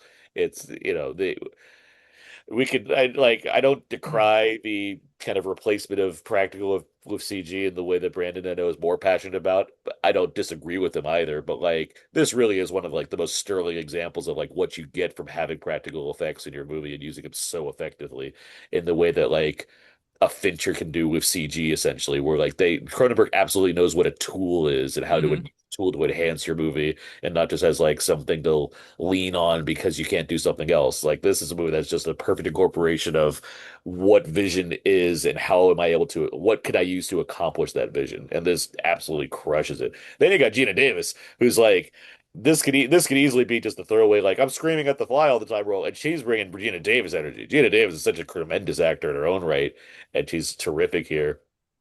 John Getz is hilarious. Like he is so he is as like jealous boob character. It's so funny to watch him, especially early on. But just like I think I got something here. I gotta write on this. What his cock? Seeing like a grown man that looks like what's his name in Clue the comedian Martin Mull. Martin Mull. Seeing a guy that seeing John Getz in like Martin Mull makeup, like being like absurd and vulgar is like really funny to me. So like, and then like he gets like you don't like he doesn't deserve to like die, but he gets so horribly maimed in this movie. And the grossest actually that's another thing. The grossest scene in this movie is not necessarily like the inside out baboon or some of the gorier fly makeup. It's the scene where Getz is watching a video that you don't see of him eating, and it's like Yeah. I don't even want to like underlook at what this is. Like that's how gross it is. And it's like, oh my God. And and I'm barely even talking about the fly stuff, which is so cool. Like the when he like starts to walk on the ceiling and everything, and you're just thinking about like the sets that you have to do to like make that stuff work, or when he's just full fly mode. This movie's nuts. Like I love it. I love it so much. It's such a great like. Yeah, obviously it's like a great like when you talk about best remakes, it's like this or The Thing come up right away, and for good reason because they're fucking awesome. But this movie rules. Like it's such a great drama that happens to be this crazy sci-fi nightmare full of literal nightmare fuel. And all he had to do was fucking check the tanks before he go close the door to be fine. Like the thing works. Right. Like, that's the other thing. It's so tragic because it actually works. It's fine. You just gotta check all the mirrors. No, he Make was sure everything's fine. jealous and stupid, and he didn't wait for backup. He would like. What are the odds? That's really what it Yeah. is. Like, it's a matter of it's a fly taking one step this way. Like, Aaron, you would have checked. Yes, of course I would have checked.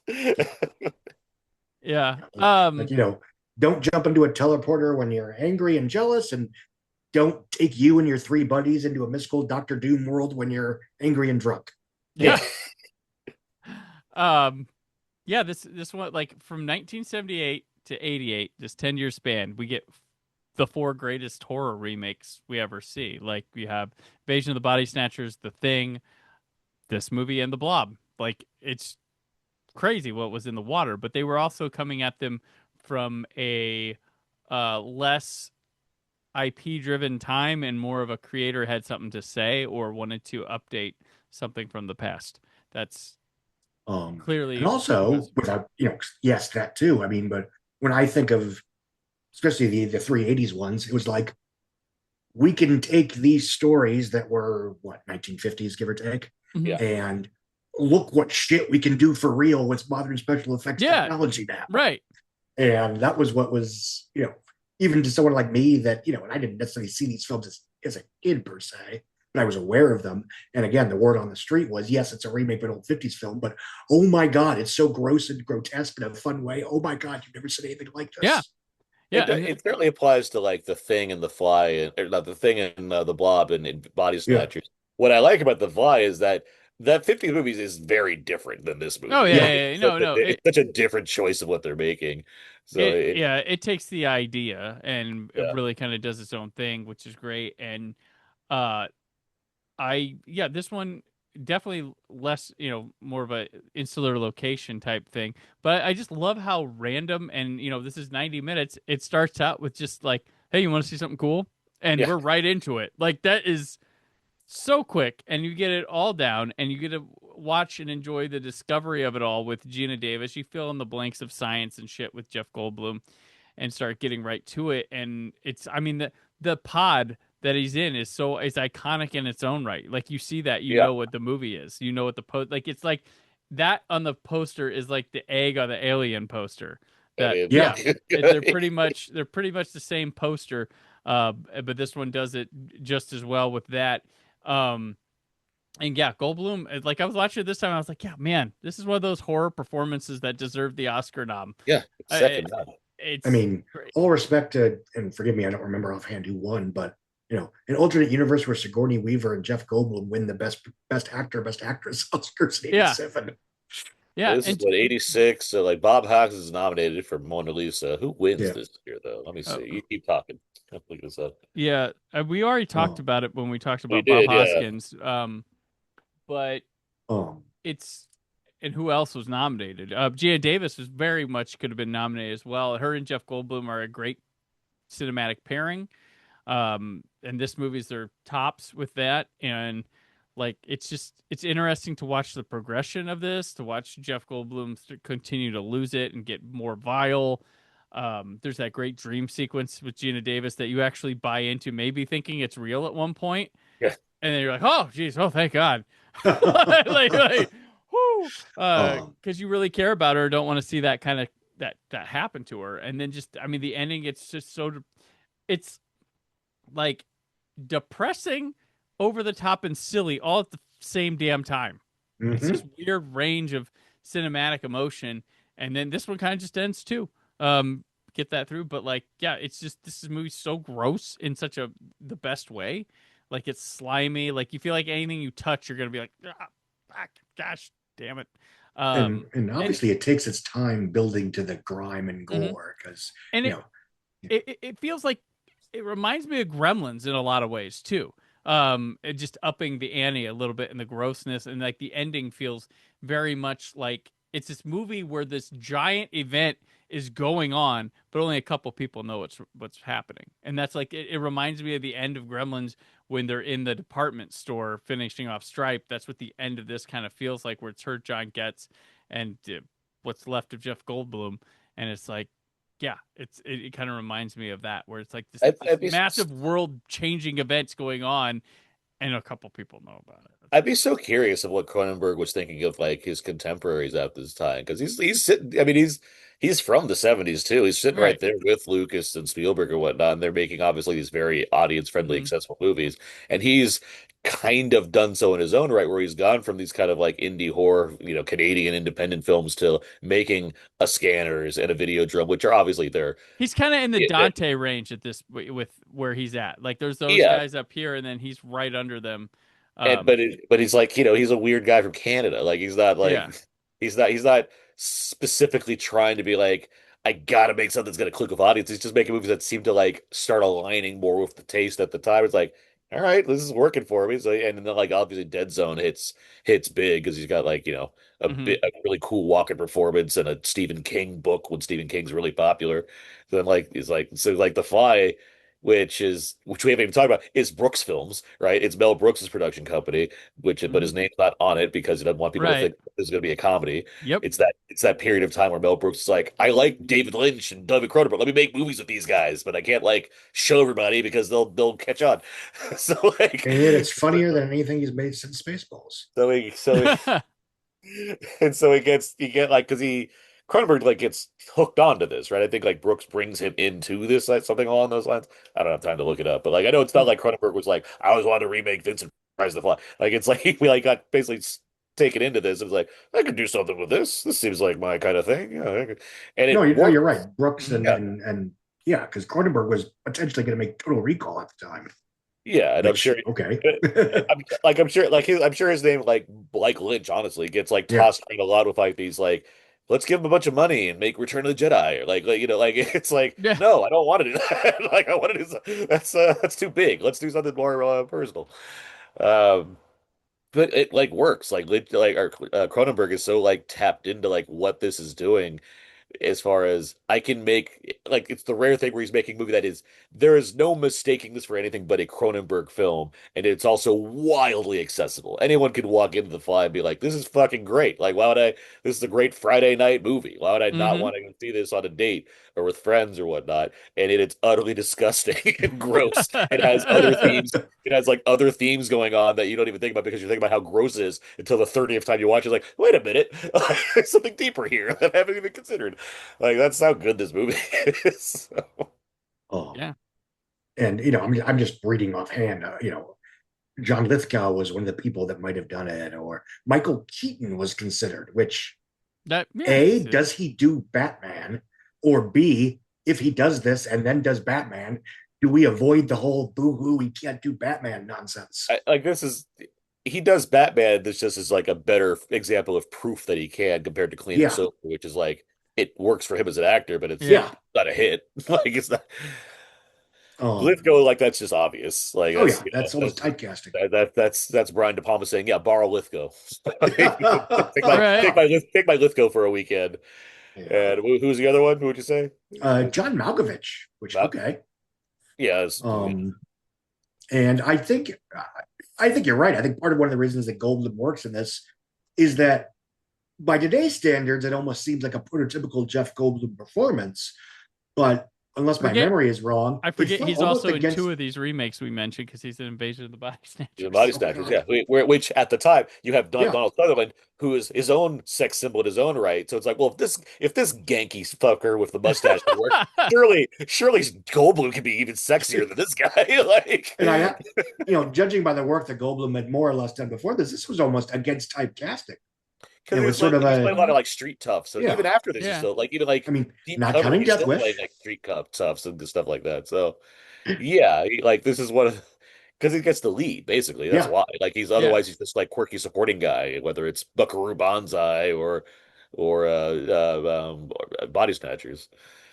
Yeah, and then he goes on to become lead of summer blockbusters in the Yeah, 90s. then he gets Just Mark Hamill of his day. Before it's weird. Like we think about this, we think about like Nick Cage's action trilogy, where it's like The Rock, Face Off, and Con Air. Goldblum does it before him. He's the one that does it first. Like he just doesn't have an Academy Award to show for it. And I remember by the time Lost World comes out, that you're seeing not tongue in cheek, but nobody's oblivious. It's like, Jeff Goldblum is the box office king of the universe. That's fun. I mean, he is at that point. Like it's wild. Then he makes Holy Man. Yeah, that was the. There were no survivors. So yeah, no, The Fly, just as good as advertised, holds up well. Great movie. Check it out for sure if you ever have, and if you're queasy and weird, watch it. Needs a 4K, by the way. We're still sitting here with just like a regular Blu-ray. It's stuck at the Disney side of things. I have the Fly box set from I Shout do Factory, too, yeah. which is all the Flies. Fly, Revenge of the Fly, Superfly, Return of Superfly, Return of Superfly, Fly 2. Fly 2. So is the Superfly remake as good as the Fly remake? Fly Me to the Unit. I like the Superfly remake. No, I think it's fine. That's a different conversation. Right. Yeah. All right. All right. So let's head up to the Casey Kasem American Top 40 for this week, the top 10 of which. American Top 40. On American Top 40, I'm Casey Kasem. Hits from coast to coast. The countdown continues on our way to number 1. We have Wham! With Edge of Heaven jumping into the top 10. Wow. Also jumping in the top 10 at number 9, Take My Breath Away from Berlin, from that Top Gun movie we talked about. And Rumors by Timex Social Club jumps up number 2 spots, number 8. Dancing on the Ceiling by Lionel Richie debuts at number 7 in the top 10. Bananarama by Venus moves up to number 6. Staying at number 5, We Don't Have to Take Our Clothes Off by Jermaine Stewart. Jumping up to number 4, Higher Love by Steve Winwood. And the top, number 3, Mad About You by Belinda Carlisle stays the same. Glory of Love falls off number 1. Peter Cetera now at number 2. And that means Madonna's version of Papa Don't Preach is number 1. Okay. Yeah, you can hear about some of these songs, the artists, the songs, the music videos, and more on our Friday music video companion series, which drops every week, with a wonderful carousel of guests and I chatting about those. But now, without further ado, the movie you've all been waiting for. As we record this, 40 years later, Madonna is still releasing new music that is causing excitement and whatever. And that's pretty cool. Anyway, I'll shut up now. All right. Yeah. Because I'm threatening to you, Scott, because I might be armed and dangerous, playing in 1,552 theaters. Good I'm a special officer. Give me your car. Get out of my face. and bad. You show your face at another union meeting and I'm gonna break your legs. Oh, Right? What's with Mr. Gloomy Guys? And wrong. A little toxic waste isn't gonna kill you. Then there's Frank and Norm. If you tell anyone about this, I'm gonna send a postcard to my family. John Candy and Eugene Levy are armed and dangerous. Coming soon to a theater near you. Directed by Mark L. Lester.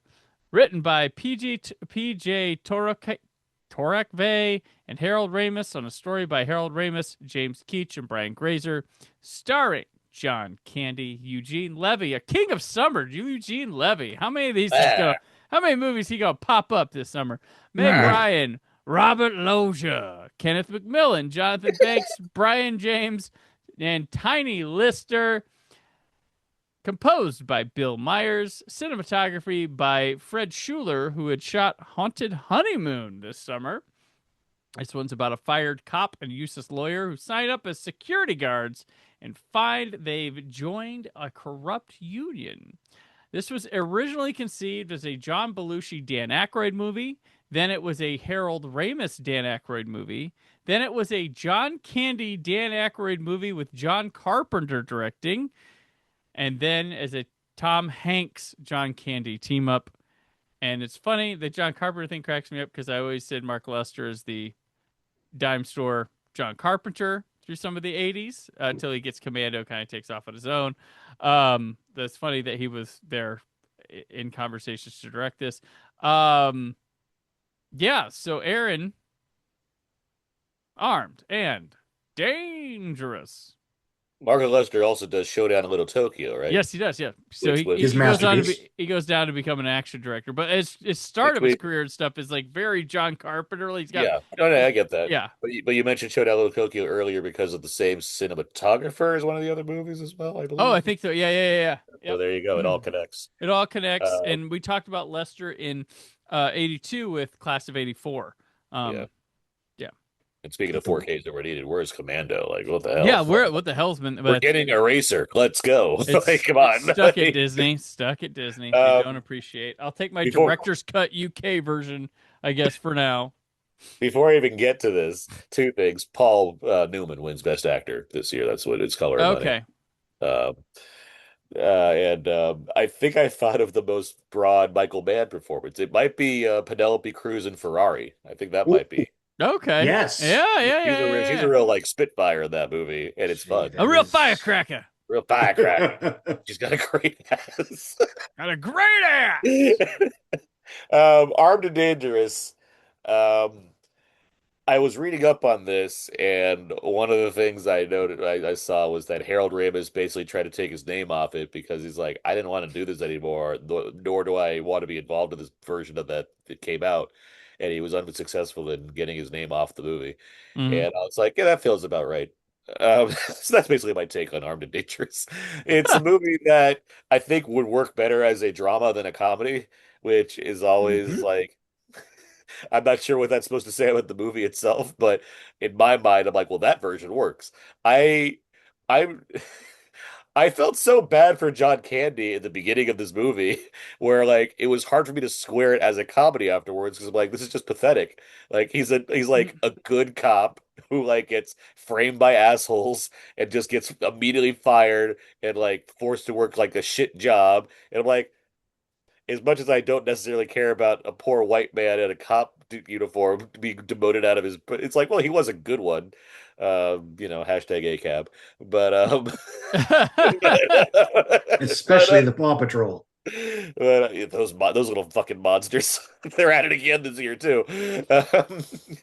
Tearing through crime one bite at a time. Is that a tagline for them? They should have that. But regardless, as just like liking John Candy's sad little face, I'm like, I don't like seeing this. This is sad. And then he gets partnered with Eugene Levy, who's sitting there wobbling his eyebrows around and wearing that weird like Jew mullet that he has. And I'm like, maybe I can pull this off, but you can't, Eugene Levy. I don't know. His like lawyer shtick, I'm like, if this turned into like a Sally Field Union movie starring Eugene Levy, I'd be like, this is actually kind of interesting. But instead it just becomes like a nothing cop movie where it's not particularly funny very often, besides like a few quips here and there. And especially if you're really into the idea of what if they dressed in drag in an S&M costume for like 20 minutes? You're like, all right, I know it's not 20 minutes, but like, good Lord, did it feel like an eternity watching that whole sequence. And then like the action stuff's like what it's like. Yeah, Lester can put parked cars and cement blocks next to each other and throw squibs at them, so it looks good. But otherwise, it's like I don't want to see these guys in an action movie, so what do I care? This is probably the closest performance that we get for Mike from Breaking Bad from what's his face from Jonathan Banks. Like this, like watching him here, I'm like, this is where the evolution starts compared to like the other movies we've seen him in, where he's like, oh, that's young Mike in Gremlins and Beverly Hills Cop. This one I'm watching like, oh, this is Mike, right? This is proto Mike in this movie. Next to Brian James of Blade Runner, no less. And I'm like, you feel either over or underqualified to be his partner, like as far as how big you are and how little you have to say by comparison. Robert Loggia, who doesn't like saying Robert Loggia in a film? But this movie doesn't like do. There's not a lot here. Is basically what I'm saying. He couldn't be brought back for Psycho 3, so he's here. That's what. Yeah. He was busy. He was like, I really think this Harold Ramis script, who definitely wants to be involved in this movie, is great, so I'm going to stick with it. That's he died in Psycho 2, so I mean, that's why. Has he's dead got better? I've seen that happen in plenty of movies we're talking about. Because that's what people are like. Robert Loggia, slasher movies, Yeah, no, I figured the nun could see him as like a ghost, being like, "Don't go in the house." Oh, that's true. That's true. Maybe Robert Loggia, like, stupid. I'm gonna get off this tangent,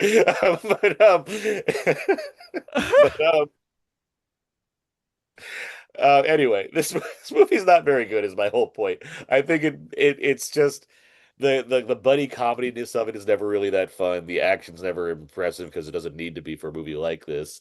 The plot that it's trying to tell, I think, is inherently interesting just as a drama instead of a comedy. It would be really like I've talked about this before as far as comedies where it's like, yeah, like there's a cool route we're going down, but let's bring guns into it and shoot at each other. And I'm like, but what about the union stuff? Actually, that's really interesting. I want to see where that goes. Yeah, I wouldn't mind seeing Eugene Levy playing Albert Brooks playing a lawyer trying to get union rights for people in a movie. Like that's actually kind of interesting. But instead, it's like, no, there's some scheme going on. There's skimming, and we got to shoot at each other, and it's boring, whatever. And then they be like, like the ending's just like, isn't this great that we all like get along and everything? Oh, Meg Ryan's here. She's fun. Oh yeah, yeah. Like I really honestly I really like sprightly Meg Ryan when she's in like these like her pixie haircut mode where she's like standing around being like, I'm just the fun background girl, like with this or like Joe versus Volcano or whatever. It's like, yeah, I like this Meg Ryan a lot. So that was fun. Yeah. All right, Scott. Yeah, this one pretty much stinks. One thing I found bemusing is that the two henchmen, Jonathan Banks and Ryan James, they're the same, literally the same. They both played the cops that get killed at the beginning of 48 Hours. And I'm watching it. It's like, obviously, I know Jonathan Banks. Is like, that looks like the other one. I need to look that up later. And sure enough, they're the ones that get shot in the hotel. I wonder what they talk about. This is a prequel. This is a prequel to. Yeah, because that was before another 48 Hours. So yeah. But no, this I pretty much echo everything that Aaron said. Where like, what happens to John Candy is so swift and unfair and mean that like I think it's meaner than I think the movie thinks it is or intends it to be. And it already puts the film in a somewhat sour place. So then we're watching him struggle with this new normal. And it's not fun because he's gotten so royally screwed over. And again, you have a situation where because Eugene Levy's character is basically, for his own self-interest, understandably, like acting in a way that will theoretically prevent John Candy from solving the mystery and, redeeming himself or whatever you want to call it. It's like, again, you're rooting against action. I'm rooting against those comic hijinks because they often come at the expense of the character who I'm rooting for. And again, it's a tough whatever. It's why Running Scared works so well by comparison. Yes. It knows how to play these beats comedically, yet still make the action organic to the story it's telling. Yes. So, anyway. And yeah, I liked is a strong word, but I was at least somewhat into the first act's worth of, union shenanigans, and not so much because it was good, because it was specific. Yeah. And again, it was that specificity that like when you had movies that were cheaper and you can't just have the world be at stake all the time. It's like, Action Jackson is a movie about, union corruption or people trying to prevent union corruption. And, it's also like there's a confidence in Levy's character that works for the movie where it's like, the world or studios seem to be insisting Eugene Levy should be like an idiot all the time. That's what's funny about him. Like he's a smart. That's why fucking the show with the Schitt's Creek works so well. Yeah, it's not because he's like the dumb one of the family. It's because he's incredibly smart and like has to like work out this new scenario, this new status quo. When he's like talking the union stuff, I agree. It's not like oh my god, unions, isn't that amazing? It's more, I like the confidence this character suddenly has and how he's trying to navigate something and how he's fighting. Like that's inherently more interesting for Eugene Levy to do than just bounce around and being like, isn't it weird that I have eyebrows and I've had the shirt mine off and I'm so hairy? Like, I don't, whatever. And yeah, the other thing is like, again, this is a who cares comedy that, isn't really a probing discourse on the stuff it's about, which is fine. But then we get to the other two security guards that are basically turning into the Fly. It's like, well, this is far more horrifying than this film is prepared to deal with. Neat. It's like, this is a deleted scene from RoboCop. And And so it's I think you're right. If it had been like a drama or even like a more or like a 48 hours where you have a very serious crime story that has a funny character or two in the mix. But this is obviously not that. This makes Stakeout look like Lethal Weapon. I think that's fine on its own terms, but you get the idea. Yeah. And yeah, the film basically resolves itself with car chases and shootouts. Back when that was considered enough unto itself, even if you didn't put in the work of making them interesting. Again, I don't have an issue with car chases and shootouts, blah, blah, blah, but that has to be the starting point of why I should give a damn, not the ending point. And this does not do that. And it's just, again, I know I use the phrase nothing burger a lot. It's a cliche, but this, despite some interesting ideas and some specificity that I appreciated, it eventually does devolve into a nothing burger. Yeah. Yeah, this is you mentioned the Running Scared. I think the idea is that Running Scared, they're like, hey, let's make a cop movie that's funny, and this is let's make a funny movie and it's about cops. Kind of the cop stuff's not as important or whatever. And this is like oddly secretly a Eugene Levy movie that's masked by John Candy being all over it because because they know he sells. And we have noticed is there's one thing we normally hold for the final episode, but I'll say it now. But like one of the things that I learned in the summer of '86 at 40 is the presence of SCTV in the movies has been all over this summer. From Catherine O'Hara being in stuff, the Eugene Levy's in like three movies? Is it 3 or 2? It's been like at least 2. He's been a few 2 for sure, but there might be a third one we're missing. I don't know. We had that beach comedy where it had like a bunch of them in it, and like it's been quite interesting to see them the show ended in '84, so I imagine they all cut loose and were out to filming stuff by '85 that came out in '86. So the weird exception is Bill Murray's nowhere to be found in this summer, right? Nope. Yeah. No. He's probably like, oh, I never have to work again. This is during his hiatus after because he Ghostbusters. He did Razor's Edge. Razor's Edge. Yeah. That was his, and he said no to the Whoopee Boys cameo, I assume. Right. He was going to be Taylor Negron character. So yeah, this movie just, and it's something that high profile, like, okay, John Candy, Eugene Levy, got Mark Lester directing. Okay, we can how I enjoyed the Whoopee Boys more than this, I could never have guessed. It's just pedestrian for the most part, and one thing I did get a kick out of is like they kept adding aggressive tough guy actors one after another in like the first half hour of this movie. I'm like, who's running in here because you're like, oh, there's Loja, there's Banks, there's Brian James, there's Tiny Lister. I'm like, this is getting a little bit too crazy. Tiny Lister was a delight. I will say that. Yeah. I was like, it's like early Tiny Lister too. This is 80s. Very early. One of the things that disappoint me is they go to this like security guard camp and they build up all these side characters with notable like comedians and things like that, and they abandon them. Like I thought those people were going to be more of a presence throughout this movie, and they abandon them, and they come back at a weird time. Like, oh, I remember these guys. It was fun when they were around or whatever, but it doesn't really work out. Bless John Candy. He's doing good stuff here. He's trying. Always an enjoyable presence, but it's just not. The action's not good. The mystery of this was solved by the two guys in the masks. I'm like, oh yeah, Jonathan Banks and Brian James. They look just like them. They sound just like. It's like, okay, it's the rare ski mask where you're like, are they even wearing a mask? Yeah. Like, what's happening? I hope they don't wait till like the last 10 minutes to tell me this solved mystery here. Wait, Robert Loja's the bad guy? Right. Who knew? But yeah, there's an interesting moment where they pick up these, sassy women and take them to the house to try to steal something from Robert Loja. That's mildly amusing for this movie, but overall, this is just a disappointment. Like, oh yeah, we get a touch on John Candy here.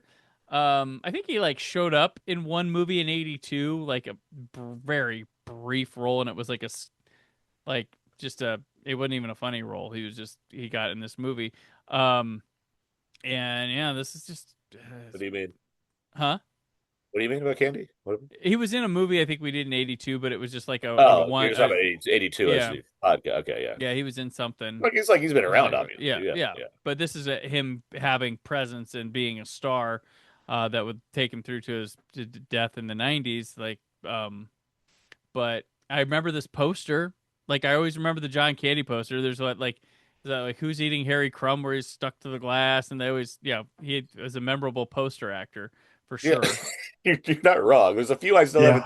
Like I Leave It Lonely is very similar. I've started the Great Outdoors. Great Outdoors. I've never seen. I have it like on pause on Hoopla, I think, and I'm like I should probably finish that at some point. But it's like no, these aren't very memorable. That's why I haven't seen them. But I remember all the posters for John Candy movies. It's the craziest thing. Yeah. I wonder if Harry Crumb holds up because I really liked that as a kid. I've heard that. I've never seen that one before either, but I've always heard good things about Harry Crumb. Mm-hmm. Yeah. Summer Rental, I'm not a huge fan of. It's one of the, like we talked about last week or whatever. It's one of those boat movies. There's a boat race at the end of the movie. Woohoo! By the way, Bill Murray, he's in Little Shop of Horrors at the end of this year. Okay. In December. But that's what movie needed a boat race at the end? The Fly. The Fly. That would have been good. Or Manhunter. Manhunter. I could see Just you and me, sport. Yeah, we gotta stop the tooth fairy, son. Get in the boat. What do you mean, Dad? Get in the boat. It's surprising. They had a beach. They had it there. And he's got your mother, and he's got her running the sail. Michael Mann's doing Miami Vice at the same time. He's got boats. My God, Dad, this is turning into one crazy summer. What? He's like, "Come on, Captain, let's go." And then Dennis Reed gets shot. It's like, "You take your kid, go get him." Oh, strong as I am. All right.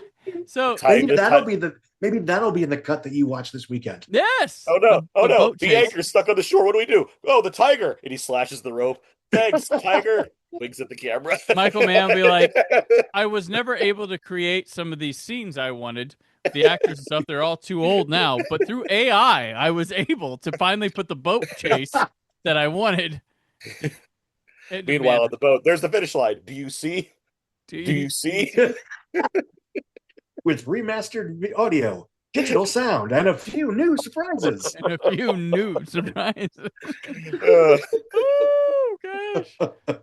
R.I.P. Tom Noonan. You're a great actor. Yes. And as the boat chase goes, I took my Miami Vice cues and have Phil Collins in the air tonight playing while they chase. All right, so Scott, let's head on the box office. And like the Cosby Show, another mighty one has fallen from the #1 spot this week. Oh yes, alas, Aliens falls to 3. Will James Cameron ever work again? But before we get to that, The Fly opens at #1. Oh, good. With $7 million. Box office is doomed. Movie theaters will not survive a $7 million #1 movie. Right. Or they'll just say, holy shit, a David Cronenberg movie made $7 million. What the hell? Hey, Dickie Roberts once made #1 at the box office too. So. As we all know, Ghost directed by David Cronenberg. Yes. Yeah, this one would leg out to 40.5 million in North America, 61 worldwide. So, I mean, it's a hit. No, it's massive compared everybody to everybody's talking about it. This is a pulp culture staple at the time. Yeah. And I did not go and add up every Cronenberg movie, but the combined gross of all of them other than this has to be pretty close. And that's not an insult, but he makes, Crimes of the Future is not a blockbuster, quality notwithstanding. But yeah, the huge hit, huge pop culture juggernaut that, as we discussed the ways in which it kind of entered the pop culture lexicon. Also entering the pop culture lexicon and being a zeitgeist grabbing hit was Armed and Dangerous. No. With 4.4 million in 1,500 theaters. Shit, that's why it was our top movie. It earned a whopping $16 million in North America. Which killed on home video. I don't know. It cost $12 million to make. Did 16 domestic. Maybe it did great on video. Honestly, I don't know. I was just making that up. But again, we don't talk about it anymore, so I'm guessing it didn't. Yeah, like which one got rated more, that or Legal Eagles? Who is celebrating more that fall? Ivan Reitman or Harold? But no, yeah, jokes aside, I mean, if you want a John Candy adventure-ish movie, then Harry Crumb, that's the one, not this. Yes, Aliens, number 3, dropping 26% in its 5th weekend, $4.3 million, still playing in 1,300 theaters for a $55 million domestic total after a month.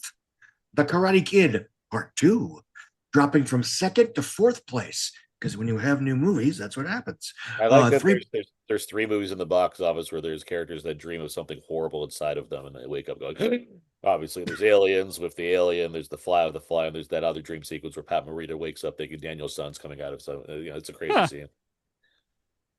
Yeah, you had me going to the 3rd act.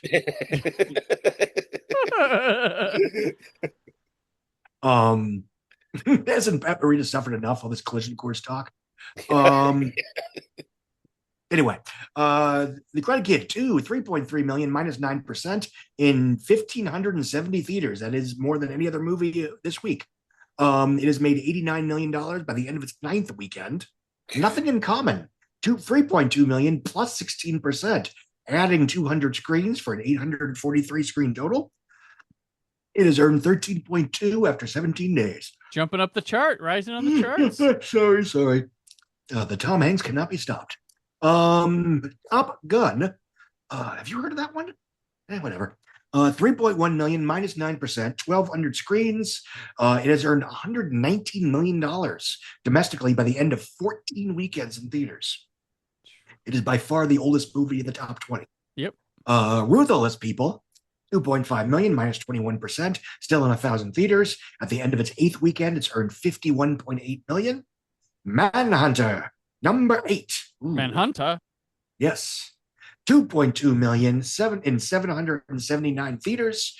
It would eventually earn a whopping 8.6 million in North America and no overseas numbers. So, and I'm guessing it was not huge overseas. Understandably, given that it's like this fucking dark as hell movie coming out in August. Like, let's go to the movies for Manhunter, kids. Come on. But still, they made a fucking sequel. What the hell were they thinking? Hollywood has to stop doing that. What's especially wild is because Dino sells it, right? Dino De Laurentiis like, Manhunter, black mark on my record. Let me get rid of this bullshit. Right. Oh no, what did it make? How much is sounds doing? What have I done? No, I will take it back and I will make Hannibal. What did he trade it for? The Laurentiis name is ruined.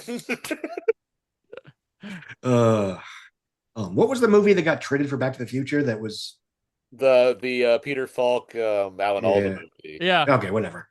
And they made that joke. Big Trouble. Big Trouble. Oh, that's right. He traded for Big Trouble.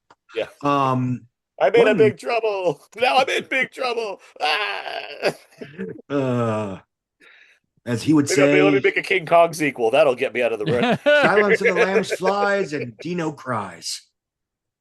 One Crazy Summer, $2 million, minus 41% in the 2nd weekend, 7.5 million after 10 days. Number 10, Heartburn, 1.6, minus 35%, 19 million in 24 days. Offhand, just because they're relatively newer pictures, Friday the 13th Part 6 would earn just 1.6 million in its 3rd weekend, dropping 54% for a $16.4 million 17-day total. Flight of the Navigator would have 11.5 million by the end of its 3rd weekend. Back to School would have 76 by the end of weekend 10, while Ferris Bueller would have 57 by the end of weekend 10. Again, it's interesting to me that the one that kind of sort of turned the, stood the test of time actually was a far lower grosser. But I digress. Video sales, baby. And Transformers the movie, minus 48% in its 2nd weekend for 3.7 million. But finally, in 20th place, The Boy Who Could Fly, $204,000 in 39 theaters. It would leg out to $7 million. Okay. So, okay. All right. That boy got some ground. And the Whoopee Boys is not on the list. It did $127,000. And it would eventually leg out to $445,000. Oh, that paid for triple the opening. Yeah. And the only other thing is, because we're talking about it next weekend, Stand By Me would expand to 16. No, it stayed in 16 theaters in its 2nd weekend. it would earn $254,000, and for a 10-day total of $666,000. And it would go wide-ish next weekend. Awesome. All right. Well, that completes this. Till next time, where can people keep up with you, Aaron? You can find everything I do on my personal Substack page, dakotazeek.substack.com. I write movie reviews for League of Entertainment. I co-host a couple of podcasts. One is called Out Now with Aaron and Abe, where my friend and fellow film fan Abe talk about movies on a weekly basis with other film critics and film fanatics alike. And I co-host the two-time award-winning Two Black Guys Talk Godzilla, where my friend and fellow film critic Terrence Johnson and I discuss the Godzilla films in chronological order. By the time this is coming out, we should probably have started our third season, where we're dealing with the Millennium era of Godzilla films. So enjoy. And all the social media. Not the Millennium era? I mean, I'm usually about to freak this, but like, you know, the Millennium era, it's more about Diddy than that "Come With Me" song. Gotcha. That people love so much. Yes. Are you doing some kind of super duper event for the Roland Emmerich version? It's the season premiere. So, there we go. It would have come out already, I assume, at this point. All right. I'm all right. very excited. Scott. I am a semi-regular contributor over at Puck News. I write, run, and maintain the Outside Scoop over at Substack. I also maintain a weekly podcast called the Box Office Podcast with myself and freelance box office bimbo, her phrase, Lisa Lehman, along with the Raps Jeremy Fooster, and one or two or sometimes three other younger, cooler, and more culturally relevant box office pundits and/or film scholars as we discuss what happened the previous weekend at a theater near you. And I'm on all the socials at some form of Scott Mendelson. All right. And I'm on the socials of Brandon 4K UHD. Subscribe to the YouTube channel where you can watch this episode, many others, as well as my 4K Blu-ray and DVD reviews as well. Upcoming here in October, I will be guest at Doctoberfest in Canby, Indiana. And then in November, I will be back at Chicago TARDIS Thanksgiving weekend. So looking forward to those. Next week, it's the final movie week of the summer of 86 at 40. Stand by, because it's Miller time as we stretch to extremities as it's a touch and go for this last 5-movie banger. All that and more as the summer of 86 at 40 continues. Thrill me. Secrets. Summer of 86 at 40.